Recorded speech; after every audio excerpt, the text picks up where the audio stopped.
up, everybody? Welcome on this Sunday night for Call to Action Live, where we talk about all the amazing things that happened in the world of Schmodown this week and our predictions about what may be happening in the upcoming weeks here.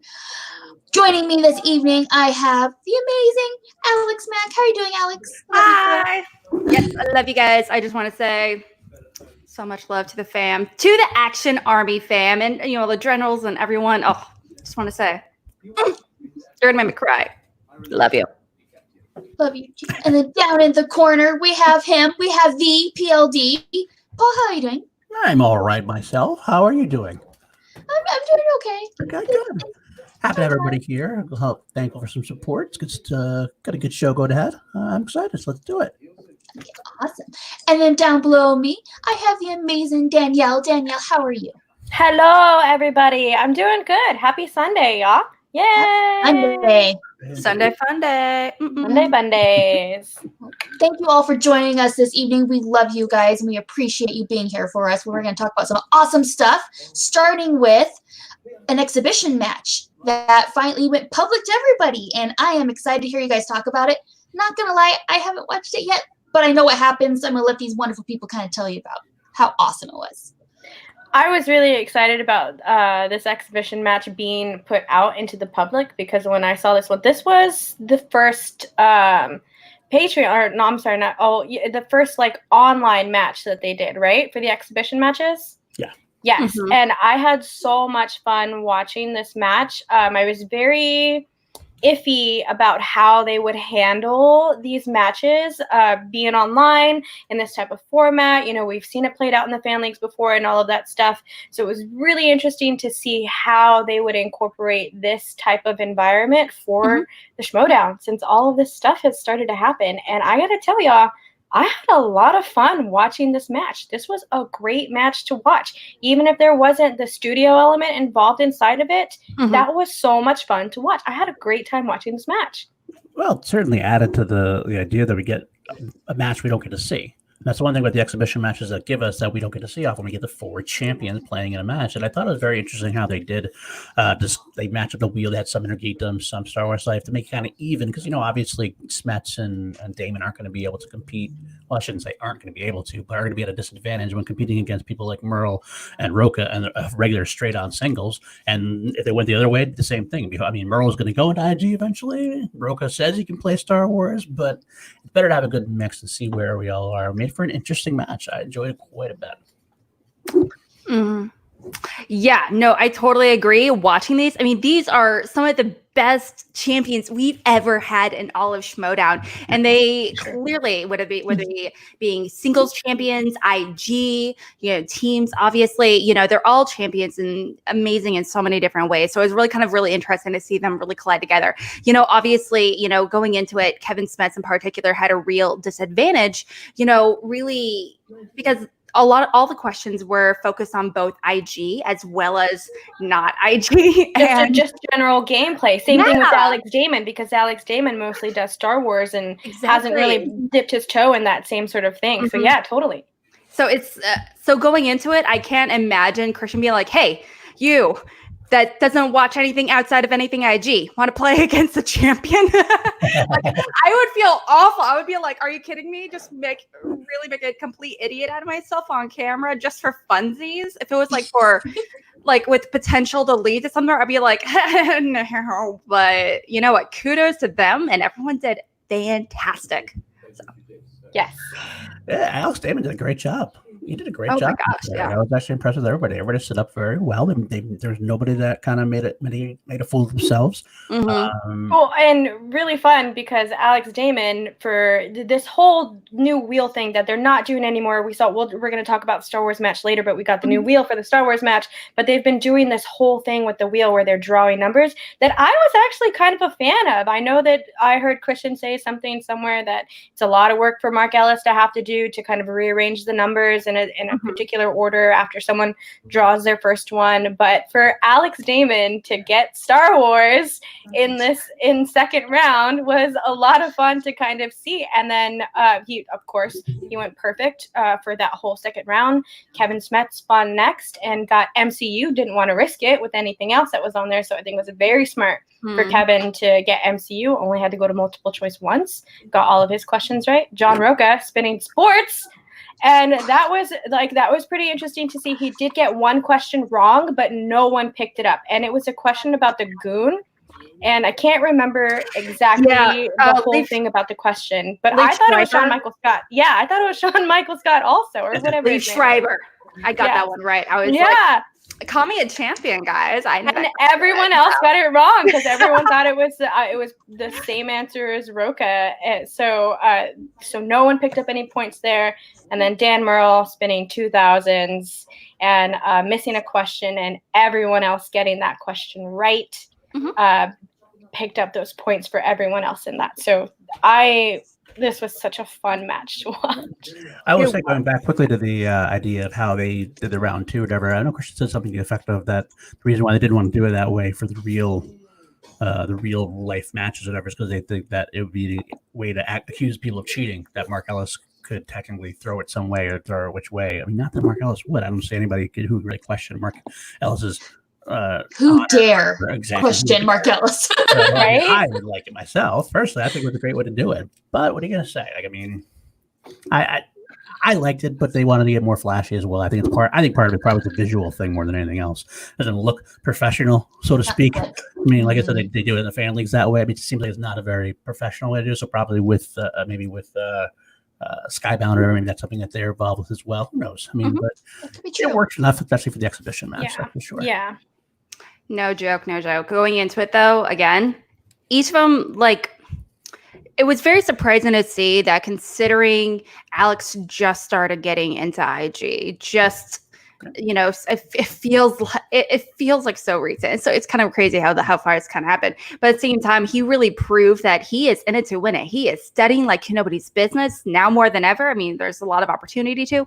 But at the same time, I was very surprised to see Roca in particular not do as great as he kind of led on. I mean, like you said, he wants to be in Star Wars. He's not in the Star Wars tournament, obviously, but he wanted to be competing in Star Wars and all this. So hearing he didn't do as great as he thought. So I was like, oh, interesting. That's your boy now, Alex. That's your boy now. Hey, he knows. He knows what he got himself into when he asked me to hang out on Monday, Wednesday, Fridays on the Mornings with Outlaw. Yeah. You should actually ask him live on the Outlaw. Yeah, I know. So, Roca. I was talking with him earlier. What's up? Maybe we can do something. I don't know.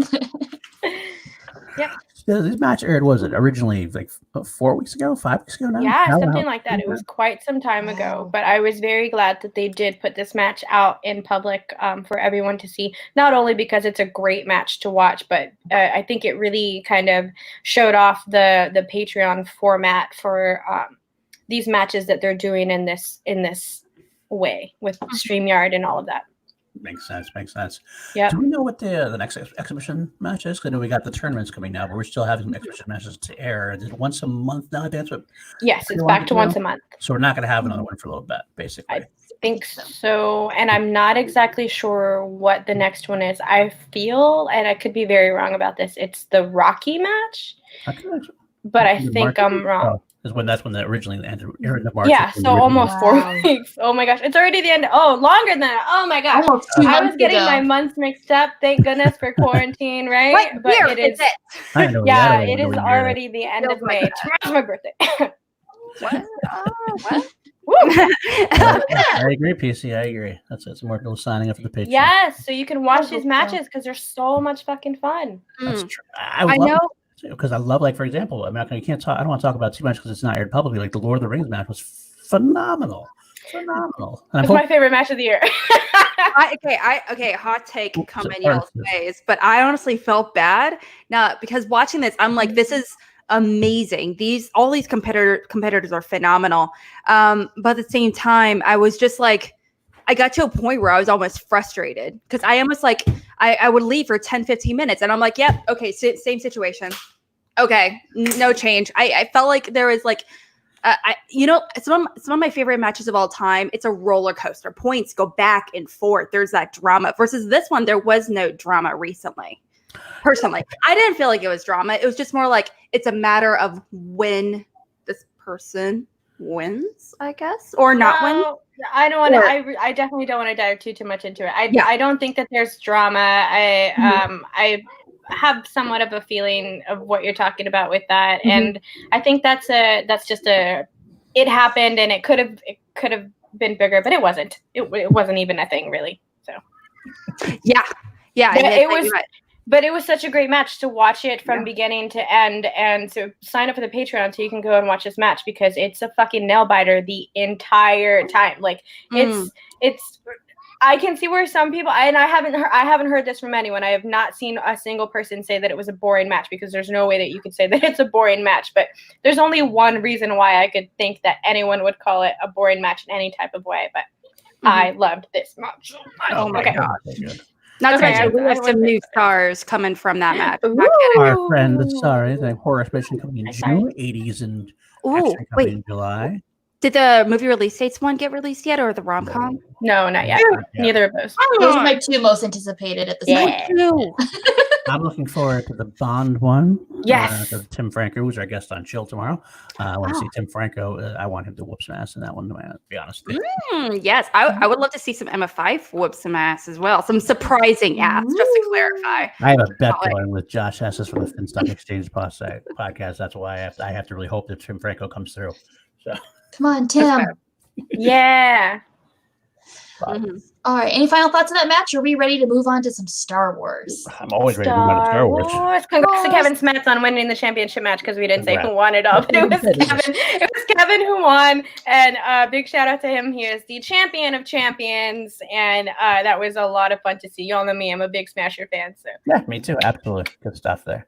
Oh, well, Brian's saying that the Fyffe dropped out of the Bond match. Okay. Oh, interesting. Oh, I forgot about that. Yeah, someone had to come in last minute, I think. Yeah. Oh, okay. I didn't hear about any of that. That was a while ago, but yeah, that makes complete. You know what? I do hear about that actually. Now that you're meant, but it was a while. Yeah. In my mind. But okay. I missed that news. Anyway. Again, what year is it? Yeah. What day? What year? Is it lunchtime? Is it? I can't get over that it's already June almost. Yeah, you can't skip over May 25th. Just wait until the end of tomorrow, and then we can. That's true, girl. It's gonna be. Oh my gosh! Happy birthday! Anyway. Thank you. My birthday dinner is actually ready for me. It just finished right before we hit live, and my dad has to move out of the house. He's moving tomorrow, so I have to move a bunch of stuff with my dad. So we're semi-celebrating my birthday today with my family, and that's why this is here. So what are you drinking? I am drinking Bacardi Dragon Fruit and Sprite. That sounds delicious.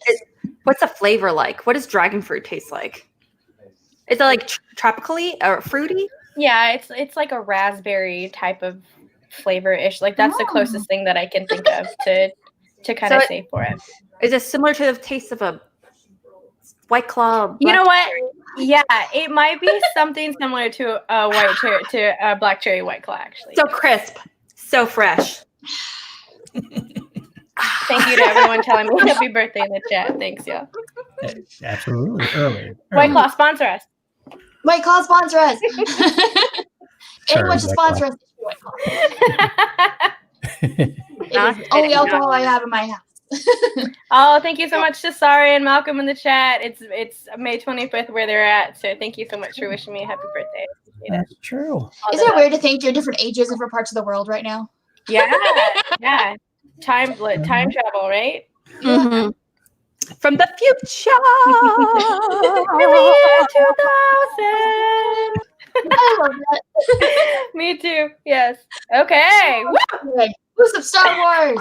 All right. First of all, big change with this and the fact that it is on Twitch. True. I would like first your guys' opinions. What do you think of it being on Twitch? I have my opinions. I have my opinions. Can I state them really fast? You are welcome to. Really fast. Okay, so I was kind of like, oh man, like I don't know how I feel about it being on Twitch and all of that good stuff because I don't have an Apple TV. I'm actually gonna go and get myself an Apple TV for my birthday so I can watch Twitch on my TV because you can get the Twitch app on the Apple TV and I think you can get it with other applications. I just don't know if it's on my TV, but I don't usually watch it on my TV where normally I try to watch any of Schmoedown matches on my TV. Unless I'm reacting to them, then I watch them on my computer where my camera is. But I was at work at the time because the time that this match premiered, it was 5 p.m. my time, and that was exactly the time that one of my appointments started.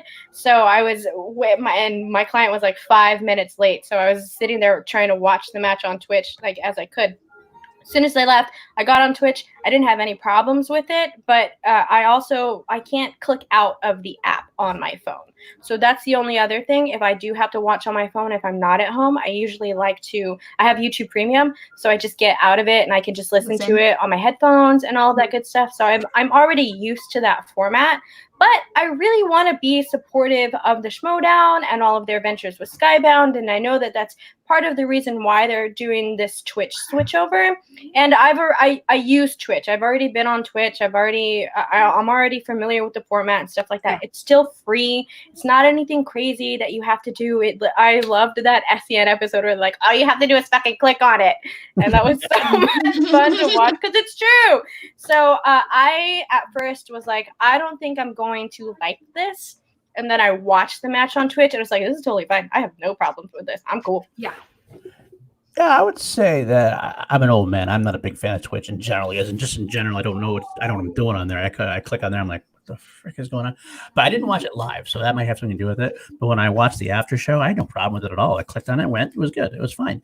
I like the fact that Schmoedown gets to branch out to totally different audiences. It's an audience we're following it obviously, but if there's audiences that are there to be mined from, then it's a successful venture and it helps the brand out. I'm all for trying to go for it. I mean, eventually we'll figure out ways to get both, I think, eventually. I mean, obviously not the Star Wars tourney, but I think this is a good thing in whole, whether or not Twitch is good for everybody. It's also another way for them to monetize because Twitch, there's two formats that you can do on Twitch. You can follow, which is completely free, or you can subscribe to their channel. And if you have Amazon Prime, you get free subscriptions for a month for certain things. But that's a paid thing with Twitch. So if you subscribe to the Schmoedown on Twitch, it's a $5 monthly fee is what I believe it is. So it's another way for them to monetize and just kind of help grow the brand. So of course I want to be supportive of that. Big shout out to I know Lucas did a lot, and I know that there were a couple of other people that gifted subs to people on Twitch, and that's a fun thing to do because it helps it helps the channel. So. I'm not gonna lie. PC tells me $6. I see it in the chat. Sorry. I did. Was like I remember when I watched it live. I literally because I was reading because I hopped on early and I was watching Lucas gift all these things. I literally screamed at him from the bedroom, being like, "Lucas, what are you doing?"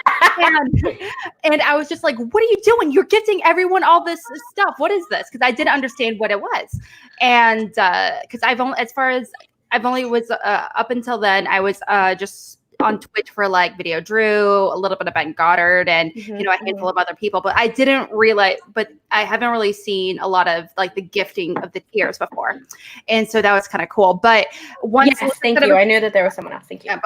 Yeah, but once Lucas kind of explained to me, I was like, oh, that's pretty awesome. Gotta spread the Schmoedown word, which is really, really neat. But also, I felt like an old man. Going through it, I was like, this chat is making me anxious. I got dizzy reading it. I'm like, I'm not even going to try to read anymore. But also, I thought it was kind of interesting how like kind of went about it. It was kind of funny, like because one of the things that they kind of mentioned, Christian kind of mentioned at the beginning was, okay, now I do have to technically say, you got to keep your hands on screen, all that good stuff. But the manager and me was just like, they're not keeping their hands on screen. But except Ace was Ace like, was, I loved that the whole time. It was just like, there was an entire point. It reminded me of what's his name? Will Ferrell's character from what's that race car movie? Oh shoot, I can't remember. Ricky Bobby. Yeah, Talladega Nights. Talladega Nights, where he's just like, I don't know what to do with my hands. It felt kind of like that, but I was just like, you know what, that's awesome. And not to mention that those were really, really intense questions. But I do have several thoughts about the wheel itself. Now, we've talked a lot about how the digital wheel is like the enemy of Schmodown right now and everything, but you know what? What are you gonna do? I mean, this is the only option we have right now, so whatever. But it was really it was a little surprising to me to see that both of them actually spun directly in the middle. I've heard people be like, if you squint really hard and you like hyper focus, it's like barely leaning towards one. And I'm like, come on now. No. But it's not here or there. But by the same time, like the manager and me were Christian for his automatic response was like, okay, you get your choice of either. And I was like, what? Yeah, that was weird. I did not like that solution. I did not. If anything, I just spin again. I was very surprised that happened, but also happened a second time. Right. And Christian said, even if you don't like either one, you can technically spin again. And I'm just like, basically, you do anything. That was one of my nitpicks, was the wheel for sure. Yeah. So it was, so it was a little surprising to me for sure. But I mean, sometimes they fix it, then that's good. Princess Pyramid said their program now determines it. Awesome. But at the end of the day, growing pain. It's the first match on Twitch. Learning it's the first match with that wheel. So definitely gotta get through it. And I'm the type of person that's just like, you know what, whatever Christian says goes. So if Christian says that this is how we're gonna deal with it, then this is how we're gonna deal with it. As much as I am not a fan of a digital wheel, and we all know why. I love the digital wheel. What are you talking about? Kelsey. Spinner's choice 2 times in a row. I want to spin again. It's one of the best moments in Showdown history. I'd like to spin again from Spinner's Choice. It is fun. Thank you, Digital Wheel, for that moment. No, I mean, it was a great moment. It was a great moment. I mean, really, truly, like, it was a great moment for Schmodown and for Ben Bateman, but, like, still. That is right. I don't forget the wheel, whatever. Y'all suck. My main nitpick, and it's a small one, I think it's easily fixed, is you know how, like, for example, in Chill, I'm behind the scenes and I can pop things up on screen. Someone keeping the score being put up in a banner or something, because how they're pulling the score was from the people in the chat. They were like clicking on it and stuff, and it's like, I think at one point it was wrong. And it just is not consistent. Somebody just behind the scenes that can just pop up the banner every time points change would be just helpful for the viewer. Helpful. Me going back to take notes for this, it was really hard for me to try to keep track of where points were throughout the whole match because we couldn't see them. So that's like a simple solution to that, I think. I agree.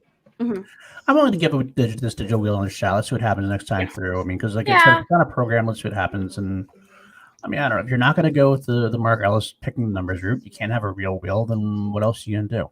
Exactly. I liked it. Yeah, I honestly like having the wheel. It's just, again, if it make sure it works right. If it magically, if it magically just lands in the middle, my dude, just spin again.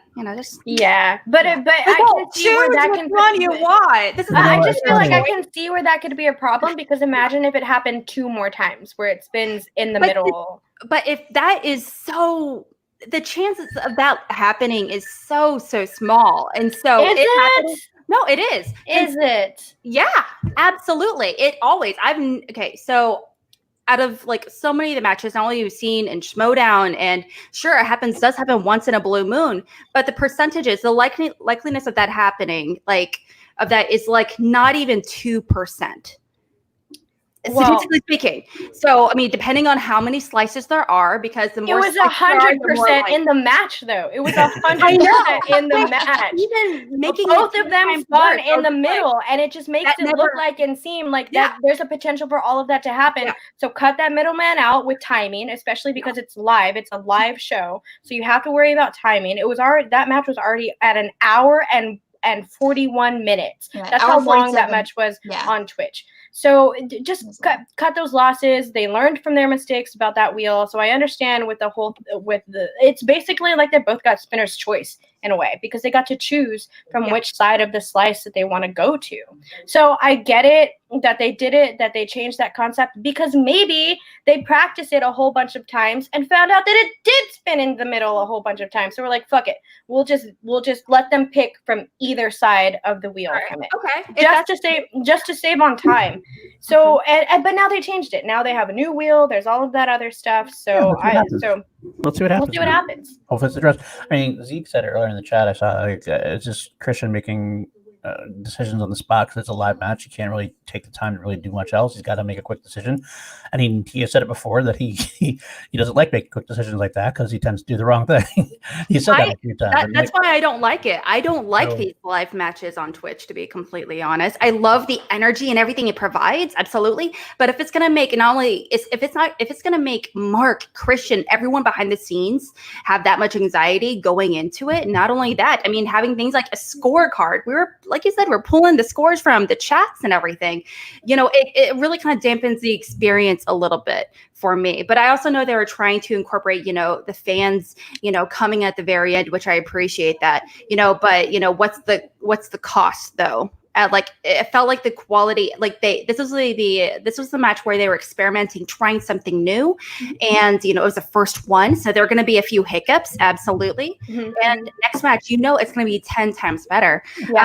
But again, this one, since it is the first one, you are going to have a lot of hiccups, and I'm sure that those were some big hiccups at the same time. But you know what? I'm glad that the hiccups they did have was in the first one rather than and also in the first round rather than being like the championship match or the number one contenders match. So. Right. I want to point out something that Jeremiah Morris says in the chat. Sad part is we're talking about this more than the match, which is true. And Ace surprising people. Were y'all really surprised that Ace did that well in Star Wars? No. Yes. We should go through the match. We should go through the match. Yeah, I have it all pulled up. I mean, I would say the first round. Let's go right into the first round. Yeah. The first round, if you're in the Star Wars division, if you are playing in the Star Wars League, you should have had a perfect round. To me, I'm not saying their matches were easy, but when I play along, and I tend to be a big Star Wars fan, I would be surprised if there wasn't a perfect round. If you're in this tournament, you should have gotten a perfect round on those ones. Yes. Put it that way. But that's par for the course now. The first round tends to be a lot more simpler to get you going and everything else. And I understand it's a higher score that way. It works. Obviously, you can have a blank. You can blank out on something, but for the most part, they did well, and they should have done well. So,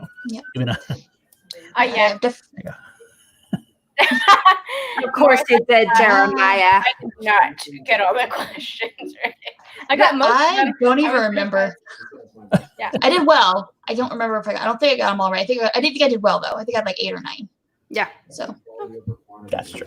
I do expect a certain level of excellence, especially from Star Wars. We have such a high level of competitors in this match, everyone from Laura Kelly to Inter de Milanta, obviously Damon. He's the longest champion we've ever had in Schmoedown, arguably the best, champion we've had in Schmoedown history. But yeah, like you said, you gotta, as if you're going into this, you have to be damn near perfect, to even be in consideration to go to the next round. Now, I am curious to see. Now, Ace is going to be going up against Ken Knapsack, obviously, and when that happens, now that's going to be something I'm really, really curious to see, because Ken, he's famous, he's saying it, right, famously so. He's like, I'm not studying in the slightest. I care, but I don't care at the same time.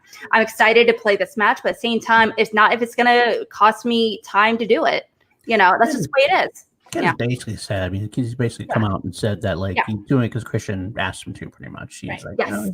He's done that. He likes competing and everything else, but especially for a tournament level, he was like, yeah, I'll do it. But he's not. I don't think he's hungry for the belts, for example. He's hungry. We can talk about the Knapsack Ace match in a bit, but we should go back. Kind of going back to this match with Josh and Ace, getting ready for this match, I wanted to know as much about Josh as I possibly could. Found his YouTube channel. Home Dude obviously very much knows his Star Wars knowledge. You saw it in round 1, so it's not like they just picked up anyone off the street for this Star Wars match. Roxy's a smart manager. We all know Roxy's a smart manager, and she's arguably, we all pitched for Roxy to be manager of the year last year. And I know that we all still believe that she's one of the greatest managers that has ever played in the Schmodown. And so I don't think that she would take her Star Wars pick lightly at all, especially because she already has Alex Damon. So she's going to pick someone who she feels is going to go into that realm. So the only thing that I can say about Josh, I thought Josh did a great job. I just don't think he was familiar with the game. There was when you go into round 2, he got his first 2 questions wrong, or no, he got 2 questions wrong where he could have gone to multiple choice, but he didn't. And I don't know if that was just on strategy, but at the same time, you can't give that 2-point opportunity to a player in this type of league, because look at what Ace did. Ace stole both of those questions, but at 2 points. And when they could have gone to multiple choice and only given Ace 1 point over it. Absolutely. I was going to bring up, especially in IG right now, it feels like sometimes in some matches in IG, if you go into multiple choice in the second round for any of your questions, you're gonna lose. There was no, I mean, I'm not saying that definitely happens, but there was like 1 or 2 matches, I can't remember if it was earlier this season or late last season, where the person that lost, they lost because they went to multiple choice once in the second round. That was the only reason. If they didn't go to multiple choice, and they were like, I'm not 100% sure of the pronunciation, so I'm just going to go to multiple choice rather than risk it. That's the reason why they lost. So going into this one, where, like we mentioned, we're expecting a certain level of excellence, with not only the first round, but also a little more so in the second round as well. They're probably thinking, I have to get it. It's better to risk it rather than just get a 1 point. But that's also a risk for more potential steals as well. That's a huge risk. That's a huge risk to take, to allow your opponent to steal 2 points instead of taking 1 point, which ultimately at the end of this match gave Ace the TKO. Now there's some drama behind that, but still Ace was allowed that TKO. And if he would have been 2 points less, I don't believe that it would have been a TKO. I think I'm sorry, was it a TKO or a KO? It was officially a TKO. It wasn't live later. Mm-hmm. Right. But still, those 4 points that Ace stole was a big amount of points to take, when you really could have strategized against that and only given Ace 2 instead of 4 if you would have gone to multiple choice, because Ace knew those answers either way. Ultimately, in the long run, we know that Ace knew those answers. But Josh gave him 4 points instead of 2. I'm going to say that Josh, a lot of people are agreeing with you guys saying that the gameplay killed him, his Star Wars knowledge, but I didn't think his Star Wars knowledge was, let's say, I think he's not quite ready for prime time. That's the way I look at it. He's not, his knowledge wasn't superb. It was good. It was good, solid knowledge. But in this league, if he brings that knowledge up against pretty much any one of the upper tiers, it's going to end this way. And the gameplay killed him after that. So he had both the gameplay and the not as good knowledge. Ace had the knowledge. That's for sure. Ace had the knowledge. So he proved it to me quite a bit. What Ace lacked to me was any kind of killer instinct. Yes, 100%. He's very polite with people. I'll allow it. I'm just being. I don't mind. No, fuck that. You got to go all in. You got to go. Yes. Yeah, I'm gonna fucking challenge that. Kia D Bunting is not his fucking name. Kind of thing. And they did challenge it. They did challenge it, but it was hesitant at the challenge. That's the problem. I honestly say, not only that, his manager. If as a player, if I told my manager that is not the way you pronounce the name, I would have batted so hard for him. As Winston, he should have been like, hey, that's not the way it goes. Challenge the fuck out of it. And sorry, excuse my French, but he didn't deserve those points if that was if that was the pronunciation he gave. Especially in this league, pronunciation is a huge aspect of these characters. It's not like Alicia Alicia versus Alicia kind of thing. It's a more like these have it's a lot different. It wasn't even pronunciation. It was an actual name. I forgot a chunk of it's not Qui Jin. It's not Obi Kenobi. Yeah. it's Yes. Obi-Wan Kenobi. That Qui-Gon. argument That's was true. what Absolutely. totally You're sold me on that, because as everyone here knows, like, I am the least knowledgeable about Star Wars inside. Me and Alex are probably like the least knowledgeable in Star Wars. I'm probably like I don't know where Alex and I stand. We'll have to do our own Star Wars match to find out where each of us I stand. think that'd be funny.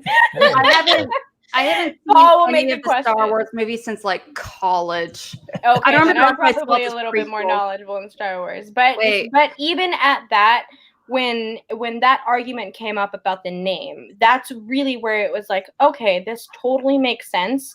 For even when Ace brought up the argument, I'm gonna have to plug in my computer soon because it accidentally went out. So I'm so sorry, train of thought.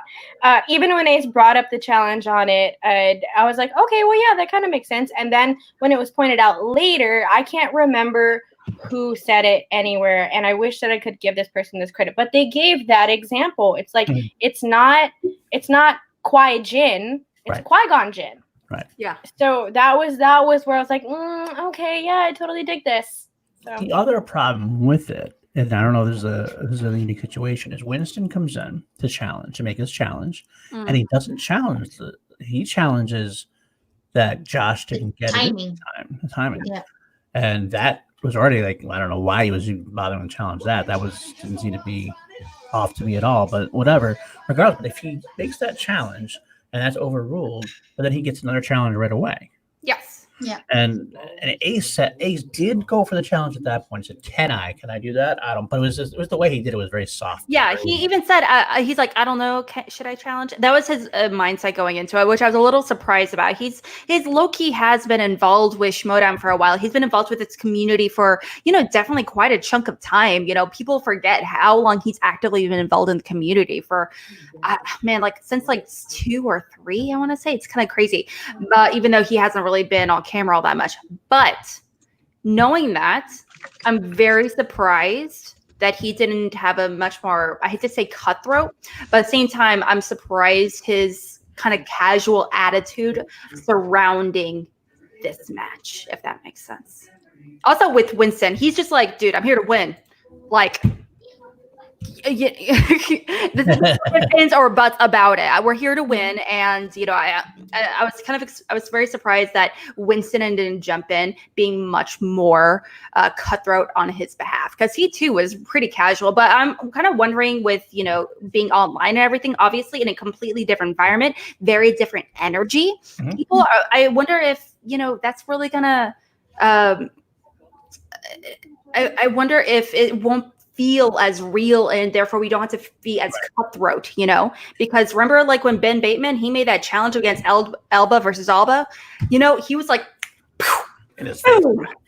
So Bateman, that energy, yeah, that's true. That's Bateman, but the energy is there. It's electric, and that doesn't really. That kind of energy isn't always translated as well on here, or at least it's a lot harder too, especially in those high octane performances. That's the point. But Ace is very relaxed in general. I mean, true. He just has energy naturally. So I just kind of feeling that Ace will never be cutthroat. He's always be too nice. That's a problem. You gotta be, especially in Star Wars now. And if you can't, then your manager needs to be on your behalf. And so, and you know what? I don't have any doubt that Winston would do that, because I don't agree. I know, I completely agree that Ace is humble and nice and all of that good stuff. He's a great dude. We had him on show a couple of weeks ago, last week. So go and watch that episode.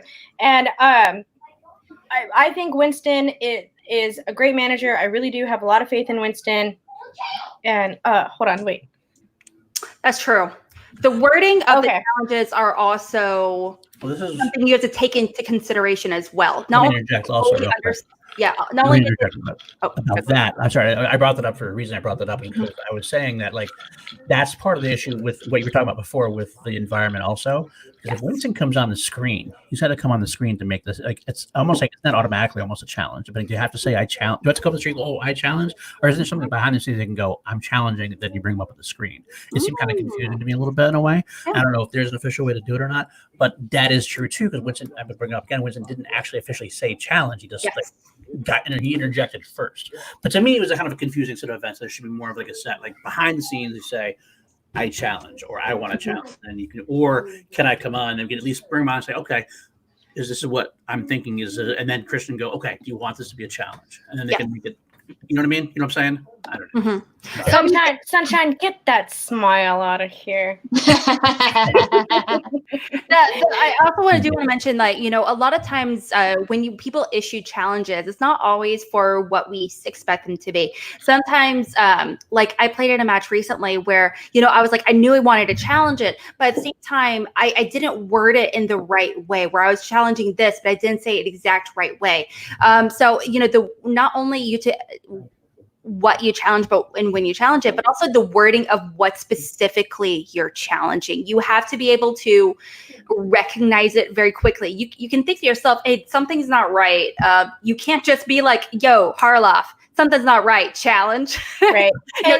But they do say know what you're going into it. Everyone's talking about it in the chat. Winston said that they typed it in the we all know how StreamYard works. They're running off of StreamYard. There's a private chat on StreamYard. So putting challenge in the private chat is enough to bring Winston on. But it, like y'all are saying, he didn't articulate the challenge as well as other. I can't really remember at this moment, but maybe Winston just didn't articulate his challenge during when he was up on screen at the moment, but he did challenge it. That's my point, though. If he said challenge in the chat, then him coming up saying he automatically has the challenge, and therefore if he's going to overrule that challenge by saying he did make it on time, then he's got another challenge right away. So he's just challenging two different things. It just seems like it's a chaotic situation. So hypothetically, if you provide a challenge right away, and let's say you win that challenge, so you gain a challenge, can you again use a challenge again right away? If you don't lose your challenge, I don't know. Yeah, why would you? If you win it, you don't need to challenge it again. No. I mean, like hypothetically, if it was two still going, issues. like if it was like a championship match and there's 5, and there's like 5 rounds kind of thing. He uses a challenge right away. He wins the challenge, awesome, and then like 30 seconds later, he issues another challenge referring to like the same situation, only referring to another point as well. Well, you know what? I'll bring up. They could technically, because you could win a challenge. They technically still have a challenge again. Yeah, I see what you're putting down. You could win a challenge, and then Christian says, "Okay, we're accepting this challenge. Yes. And so here's what we're going to do about it." You can go, "I challenge that ruling that we should be doing this. Like we should, you know what I'm saying? Like I challenge. Okay, well, Christian, yeah, challenge. All right, we're just going to redo the question. Or no, I challenge that because we don't want to redo the question. We should do this instead. I guess I could see that. Maybe that's potential. I wish I would have rewatched this match right before. There's a lot to rewatch the champions match. Also, what would you guys think of the being involved in the chat? Like I said earlier, going through the chat, I was like, it was just going a million miles a minute. It just made me dizzy, and I'm like, I put in some emoji stuff here and there, but after a while, I was like, nope, I'm not even going to try to read anything anymore. I do prefer the YouTube chat because that Twitch one, apparently they had it on slow mode. I don't really know what that means. It's supposed to go slower, and I still could not read the chat. It was just flying. Mm-hmm. Here's the thing. Here are my feelings about that. So, the video was on slow mode, so the chat would experience a lag. That way, the chat couldn't put answers in the chat and then potentially have the competitors see the answers. But luckily enough, as far as I saw in the chat, there were not a lot of people putting their answers. There weren't people putting any answers at all. And there were, of course, other moderators and stuff like that were saying, don't put your answers in. And other people involved that were like, don't put your answers in. And that didn't happen. But that chat did absolutely go a million miles an hour, and I thought it was so funny because I've watched live streams on like whenever matches are premiered, and I've watched the chat, and for whatever reason it does seem like the YouTube chat goes slower than what the Twitch chat did, and that just that I actually laughed at that, Kelsey. I was like, God damn, this chat is going fucking fast. It really was, and it didn't seem like anything. It seemed like it was going a lot faster than like what a normal YouTube chat goes, but for whatever reason. But there's still the same amount of people usually. No, I think they said that there's still basically the same amount of people inside of the Twitch chat and the YouTube chat. So for whatever reason, maybe it was just because people weren't putting in answers, because most of the time if you go back and you watch a YouTube premiere, most people are putting in the answers. So that's accurate. That could be why it was a little bit slower, because it wasn't. If you don't know the answer, you're not going to say it in the chat in the YouTube thing. You know what I mean? But now this was just like a like pew, pew, pew, pew. Lots of pew pew pew. That's Lots of pew pew pews. lots of pew pew pews. Something I was a little curious about as well is that there was several the viewership was constantly changing throughout. Sometimes it was like 1,200 was watching live, other times 1,800, and other times there was like 2,100 that was watching live, which is crazy to me. Now obviously we don't have the numbers, but I wonder how that compares to like live streams, like regular live streams that we've had in the past. I wonder if we had any like new, if there was any new fans that just from Twitch that just happened to stumble across this crazy party known as Schmodown. And so I kind of wonder how they would feel about this match being their introduction into Schmodown. And like I said, Lucas gifted a handful of a bunch of tiers to a bunch of people. And I wonder how many of them could be possibly new fans and what they would think about this match as a brand new potential fans. Yeah, because Twitch does have this recommended space like if you go to your Twitch homepage, it'll have all of the channels that you follow, and then right under it, it'll have a recommended page. And usually those recommended pages that I see on my personal home Twitch channel or page are channels that I don't follow. So they're right there. They're right up front. You can still kind of see the little bit of live stuff that's going on with it. I'm sorry, dog. So it's there. So there is the possibility and the potential to reach out to a wider audience, especially with the certain tags.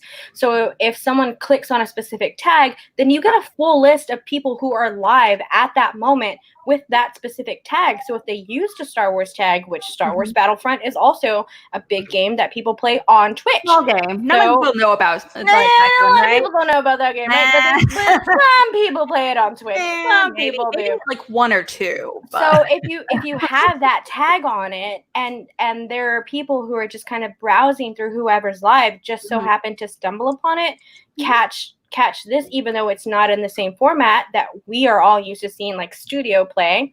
Yeah, it's still an interesting and intriguing thing to bring in other people who are not familiar with the Schmodown. So this goes back to them being on Twitch. I'm not mad at them being on Twitch. I think it's a smart idea. It can be very well. It's a smarter idea for them. It just doesn't work well for a lot of other people. Hopefully, it'll all. Yeah, same thing. Maybe just growing pains. We get used to it, and everything worked out. And you teach an old dog a new trick every once in a while, so we'll go with it. Not to mention, I'm not gonna lie, just bouncing off everything you said, I love, and you, Danny, I love watching Schmodown on the big screen. I love having that experience. It's like, well, for me, it's like watching a baseball game. I'm screaming at the TV, I'm jumping up and down. I wear my Schmodown, hoodie and t-shirts and all that good stuff. Me personally, I'm not getting that same kind of energy while using my computer. That being said, obviously everything's, it's a smaller situation, but also when it comes to, like, I live here in St. Louis. Like, a dream of mine is to have a Schmodown community here in St. Louis where we can all get together and watch this like on a big screen at a local sports bar or something. That's something that I want to experience, like we saw over in Arizona, and it's everything. And I don't feel like we can have. I can't have that experience really with it being on Twitch. They can try, but it's just not the same experience. So yeah, I mean, it would just depend on, and this is again growing pains. So this is absolutely not advocating like everyone go out and buy an Apple TV, because Apple TV is the only way that I know to watch Twitch. Like I said, I haven't checked on my smart TV if I have a Twitch application on my smart TV, but I do know that the application is available on an Apple TV. So, which is absolutely why I'm gonna go and get one for myself for my birthday, so I can actually watch Twitch on my TV. Especially because I do use Twitch other than the Schmodown, and not all of us do. Not a lot of people who watch the Schmodown do. We saw a lot of people just basically not really enjoying the idea that Schmodown was going to be on Twitch. But I am very proud of Christian and the crew for sticking to their guns and saying this is the platform that it's going to be on. If you don't want to watch it, you don't have to watch it. It's not, if you're not comfortable with watching the match in this format, then you don't have to. But it's here, it's available on this platform. This is what we're doing with it. This is how we're going to stick to it. And that's it. And I love that. I'm proud of them for sticking to their guns for that. And maybe eventually we will get them on YouTube at some point, because there were a couple of Twitch things that they did put on their YouTube channel. So all of this stuff might even venture off into it. I know that there was this weird debate on how long Twitch streams stay up, whether it's 2 weeks versus a month or 2 months or something like that. But this match is still going to be available. And if there is a potential for these matches to disappear, I don't think that they're going to keep that. I don't think that they would allow these matches to just disappear. Yeah, forever. Absolutely. Oh, hey, Lucas, if you're listening to that, can you grab me another White Claw? Oh my gosh. I'm going to make someone in my house watch our show so I can be like, hey, can you go and get me another drink, please? Can you grab me another claw, babe? I love you. That's hilarious. You know, I mean, what are partners for? Yeah, absolutely. But there is with that being said, you know, there's as a result of this match, you know, again, I know we're going to be going to be comparing. Did you hear that delicious pop? That's very nice. That's very nice. Shout out to Lucas. Lucas is like, what's the award? Not Rookie of the Year, but just like award. Fifth man. Like the fifth man. No, there's an award that I can't think of. An MVP. He's the MVP of Call to Action, and you know what? And Schmodown in general, because if you're on SEN, you know who Lucas Shawshak is, all of that good stuff. So Lucas is definitely an MVP of the Schmodown and a newcomer to the Schmodown. Just started Alex, this year? No, he actually, okay, so that's a whole thing. A whole thing. I literally told Schmodown, I feel like directly involved in my marriage. Like, I know that sounds like a weird thing to say, but I have been an active fan of Schmodown for, I think, 3 years now, for quite some time. Now, it wasn't until earlier last summer where Lucas was like, oh, Schmodown, okay, I get behind it. It was actually specifically because of the Kalinowski-Smith match where he saw that promo, and I was like, it's happening. Oh, you know, that was going on. And so I was middle of watching that. Lucas happened to be like walking to and from the kitchen to his office, happened across that Schmodown. I'm on the verge of tears. Thanks, Eric. I'm laughing at the chat. I'm so sorry. And he would like watch matches here and there. We would watch Schmodown matches like while we ate dinner in the living room. But and I would sneak away in the middle of my wedding to go get updates on a match because there was a match going on my wedding day. Thanks, Christian. Whatever. I know. Christian. Come on. I would literally sneak away to the bathroom and just to get updates on the points. But that's neither here or there. But I need that cut out. Christian needs to know that you had to like take time away from your wedding to watch a Schmodown because no one's going to disturb a bride in the bathroom. Oh my gosh. That's right. That's absolutely right. Oh my gosh. Okay. But starting in August, Lucas was like, you know what? I'm going to sit down. A lot of the matches are really awesome to me. So, you know, I'm going to sit down and watch every single episode. And I was like, okay, sure. So he decided every single one. In a matter of like a month and a half, he saw every episode in Schmodown history. My favorite thing was whenever you would get mad at him for watching a match that you wanted to watch together, but he watched it ahead of time. It was the best. It was so frustrating. Like I would be at work or whatever it may be, and he was just like, well, you weren't home. The anxiety was killing me. And I'm like, I'm going to kill you if you watch that match without me, you know, but regardless. But it's something that Lucas and I, when I say Schmodown's become like a part of our marriage, it's something we actively talk about every single day. We have friends in the community. You guys are like part of my family. You're closer to me than a lot of my friends here in St. Louis. Not kidding. I love you guys. This is my half heart because I was too lazy to bring up my other hand for whatever reason. Lucas has a lot of friends in the Action Army. The General's tried. It's amazing. I mean, everyone involved has been fantastic, but it's something we actively talk about every day. So between the different streams that we're involved with, to not only our friends, but also the live events we like to go to. We like to, travel to the events when we can. But every day, if we're going to bed at we're like old people. So if we go to bed, at least when we were working and our schedule wasn't janked up, when we were going to bed at 11:30, we would stay up and talk about our Schmodown predictions till 1 a.m. Actively. Well, statistically speaking, this person's better in these slices than the other one, and going into it. That's very sweet, Alex, because it was a whole thing. It is a whole thing. So. Yeah, that's nice. My ex-boyfriend basically we broke up because of the Schmodown. So wow. I'm not going to get into that story. The last person I went on a date with, it teetered out because he said I spent too much time on call to action and Schmodown. I'm like, well, then we're definitely not meant to be because this is important to me. It was an issue. Yeah. Mm-hmm. Anyways, big shout out to Ace Cabanetta for winning the Star Wars match. Homie took it through. Swag Squad, drip, drip. I was extremely proud of Ace. I was very worried going into this match because, as you all know, I'm a big swag fan. I love Winston. I love drip drip. No, extremely. So I was very proud to see Ace, and I knew that Ace was gonna go in there. Josh just had this newbie factor. We didn't know who he was. We've never seen him compete in a match before, so we didn't know how he was gonna perform. And I just think that Josh kind of went through these growing pains with the Schmodown, and not asking for multiple choice for those questions, I think, was a big deal. There were a couple of little hiccups and stuff like that. So I do feel like gameplay was kind of in there.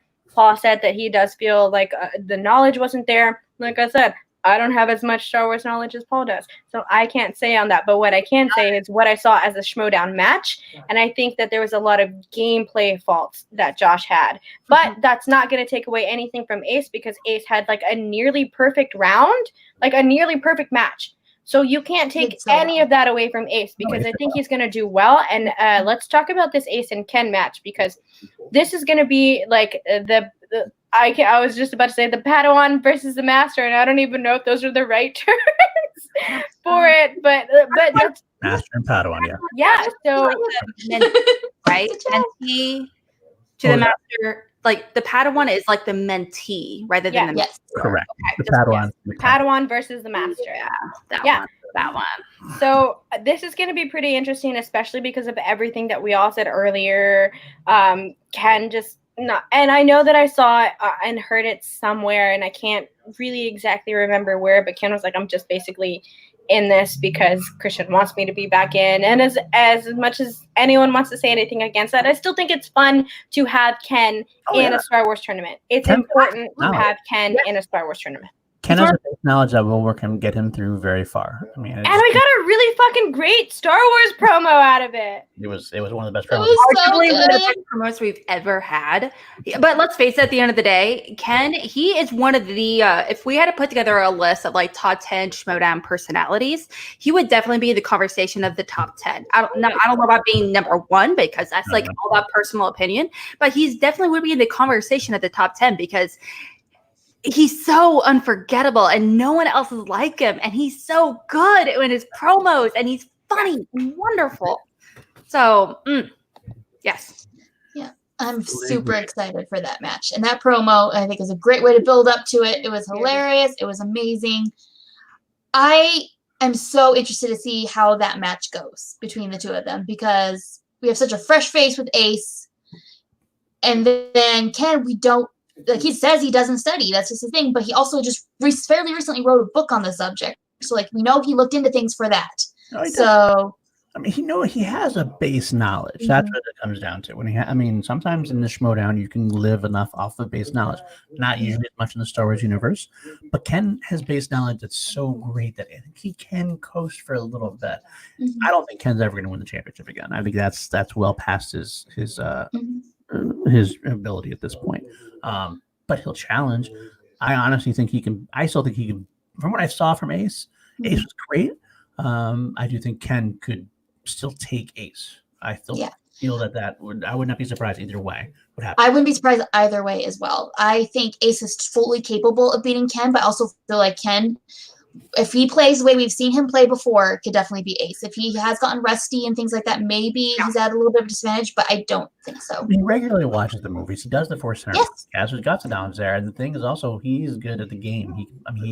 He can get Very experienced at the game. I think Ace can easily be rattled by somebody who like knows what he's doing and a promo or talks like Ken might. I mean, character that might throw Ace for a loop. I do feel like, however, though, as far as like, studying goes and everything, Ace obviously, has that in the bag much more so than Ken. However, what Ken does have in spades over Ace is understanding the game. It's strategy, obviously, knowing when to use repeats, when to talk, when not to talk, the psychological warfare. But maybe that comes with the killer instinct, which Ken we're not entirely sure if he has that right now. So I am kind of curious if we're going to have, because some matches are much more strategy focused and other matches are just much more knowledge focused. I know that sounds kind of weird to say, but you require a lot of both in order to be successful in Schmodown. Ask any of the champions, ask any, competitor that is actively trying to improve themselves. Strategy and knowledge, you have to be good at both of them in order to succeed in this game. Agreed. Very much so agreed. I agree. So who do you have? Who are you going to pick? Who's going to win? I have mine. Do you want me to say mine first? I bet I know who you have. Of course. I think everyone knows who you have. Rude. It's Ace. I definitely think Ace has a tiny bit of an advantage here. I think it's going to be a good bout to watch, but I'm just trying to put this in the universe because I really want to see Swag go as far as they can go, and I would really like to see Ace go as far as he can go inside of this Schmodown tournament. So I'm just putting it out there in the universe, and I think that Ace is going to take over Ken. I think it's going to be a hard fought battle, but I think it's going to come down to just a few minor. It's very, very hard to go against Ken in anything. To even think of a 5-point question that Ken could get wrong is. I don't feel like Ken could even get a 5-point question wrong, but it'll be interesting to see what happens with the wheel, because I think round 2 is really going to be the deciding factor inside of this match. It just kind of depends on where it's going to go and whose favor it's going to go into. But even at that, Ken literally did write a book about this. But I mean, I don't want to spoil anything, but we all know what happens whenever people who write books and play in Schmodown about stuff that they've done. # Texas forever. All I'm going to say. But I have Ace. Okay, Alex, what do you got? Ken. You got Ken? Okay. I got Ken. He has not to say that Ace will. I think he has a wonderful chance of winning. It's not only just personality wise, he has a lot of old knowledge. Ken has been an active part of the Star Wars community with his podcasts and in participating in Schmodown and Star Wars League and everything for a very long time. So he's a lot of old knowledge. Ace, we're still not 100% sure about him, and he's actively studying and everything. But this is a very new experience for him rather than Ken. I definitely think he might be using that to advantage, but who knows? Okay, Kels, what do you think? All right. I think it's going to be a very tight match. I think I agree with Danielle, where I think round 2 is where the deciding factor is going to be. I think whatever they spin, what questions they get, will be the deciding factor of who wins. But I think Ace is going to pull it as well. Woo! High five, Kelsey. High five. I got Justin Hamilton. You know what? Yes. Also, let's get ready to talk Schmodown. Those are awesome guys. Go check them out if you get the chance. Yeah, they're wonderful. Love that crew. Please go subscribe to their channel. Go subscribe to that, please. Love those dudes so much. I will say for my pick, for the first time, I think I'm agree with Alex. Oh my gosh! I'm not what. You know what? This You can heard it here happen. first, Screw it. folks. I'm going. Dinner moment. Screw it. I'm going ace now. Go ace now? Paul, you and I can't work together. Are you kidding me? It is very strange. You winning me over, though. I think he has. He read a damn book. He's got the knowledge. Yeah. He does not have any killer instinct. I think That's Ken true. gets in his head. I think Ken gets in his head. I don't think so. Mhm. I don't think so. I don't think so at all. I think that these two people have enough respect for each other, not only as players in the game, but as human beings. They've both worked together closely. I don't think that Ken is going to get into Ace's head at all. If Ace is going to falter in anything, it's just going to be like a lack of gameplay, and even that I feel like I'm stretching it, but I do feel like Ken just knows so much. Oh, I guess I can work with you. Yeah, Whatever. no, but I don't think Ken is gonna get into Ace's head at all. I think that they're gonna have a fun time with this together because, like, Paul, if you and I were to go in any sort of match, like let's go into like a Game of Thrones, anything that you and I are both extremely knowledgeable about, there's no way that you'd be able to get into my head at all because you and I have this close, but you wouldn't because you and I have this close personal relationship that wouldn't let that affect. The only thing that would happen is if I'd be distracted because I'm laughing at you. That would be the only thing. I would be distracted. I wouldn't let you get into my head, but I might be distracted. Whatever it takes. Ooh, question. I know exactly how to get into your head more than Only because you know how to get me to Danny Rat, so don't even start. Okay, question. Okay, just want to get what? Okay, if on any topic, any genre, whatever it may be, if you could be in an exhibition match. It could be over something book related, not book related, something TV, movies, whatever. What exhibition match specifically? What would it be? We all know my answer.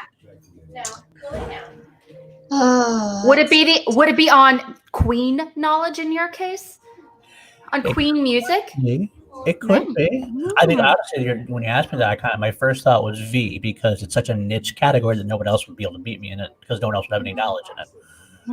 So you pick something small that only like a few people watch, and be like, what the hell? I know it very well, but nobody else has even seen it or hasn't seen it in a long time. You know what I'm saying? So that. Okay. I hear you. That is hard. I used to actually run a Green Day fan website, and I like put like biographies and stuff, and I type them out and everything. So if it's still there somewhere, I would probably dominate on that. But I'm worried it's kind of faded away. I love Kelsey with all of my whole heart, and I just want everyone in the world to know that. Oh, I love you too. I love you so much. Very true. That's why I would not. No, don't. No, no one. Don't My at dad me. would. My dad currently watched it. He was very impressed that you had a show about it.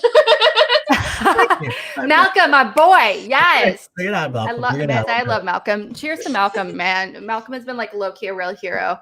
Malcolm Recently. We love you, Malcolm. Love him, Okay. Okay. The winner.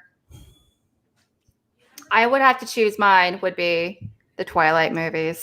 You would. I love it. They're would. so bad, Honestly, and I love it. Oh you my would. gosh! Oh my gosh! Yes. Yes. 100%. 100%. I know those movies so well. It's disgusting. Y'all, Yeah, I do. It's ridiculous. But at the same time, I understand they're the worst movies imaginable. I will defend Twilight, but the worst, they're just so bad. But at the same time, they're trash movies, and I understand what they're doing, and I get it. But at the same time, who cares? I still have a good time whenever I watch them, so whatever.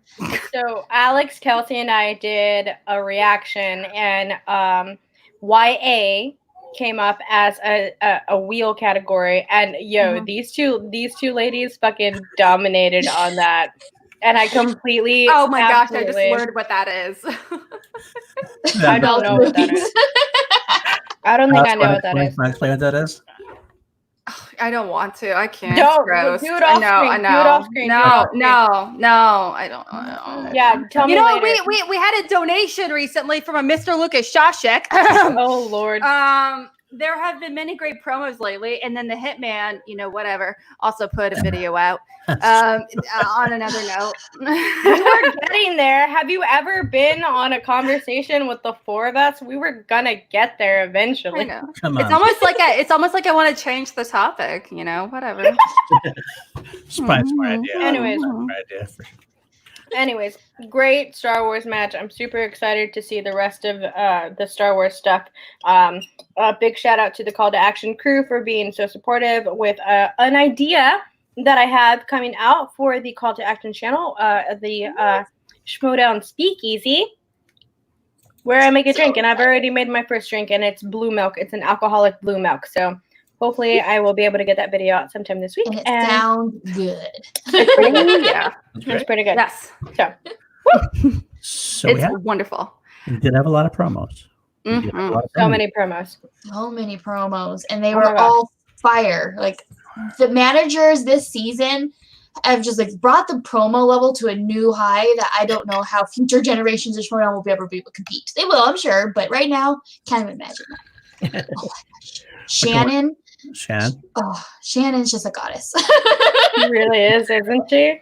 Oh, never change. In the words of Bibbs, never change in any way. Even if you have $1 and you need quarters, never change in any way. Never change. I loved that. I love that. Bibbs' promo was the best thing I've ever seen, and especially at a time where like we Love you. needed like a little bit of positivity going throughout like the whole atmosphere.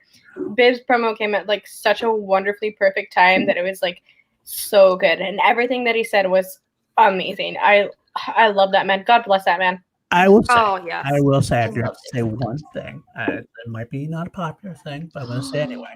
I love Bibbs's. I love Bibbs for what it was, but it's not really a promo because a promo is like you have to be involved in a match upcoming. You have to have something to do.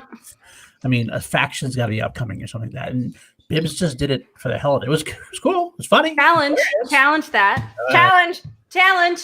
That's a character promo, not a match promo Yeah, or a but- faction promo. It's It's a character promo, reaffirming their personality and their within the Schmodown community, that they are the most baby face of beautiful human beings in all of Schmodown history. No, it's not. I'm sorry. It's great. It's good. It was fun, but it just didn't serve any really point. I mean, agree to disagree. You know what? You don't have a point, Paul. How about that? Yeah. Right. You don't have a point. Yeah. I bet Kim could come on screen and confirm that for me, that you don't have a point. I'm not gonna, Mm. I would probably would. Hashtag Team Kim. Hashtag- Hashtag Team Kim. Paul just made this eyebrow come all the way out right now. Oh my goodness. Yeah, and then like you said, Kate came out with her promo, and Kate is also a treasure. I love what she does with her manager character. It is fresh, it's entertaining, and nobody can do it the way she does. It's so good. Oh my gosh. I love Gotta Kate love so much. She's so good at it. And like Mm. for this being her first year as a manager, Mhm. I think she's done so well.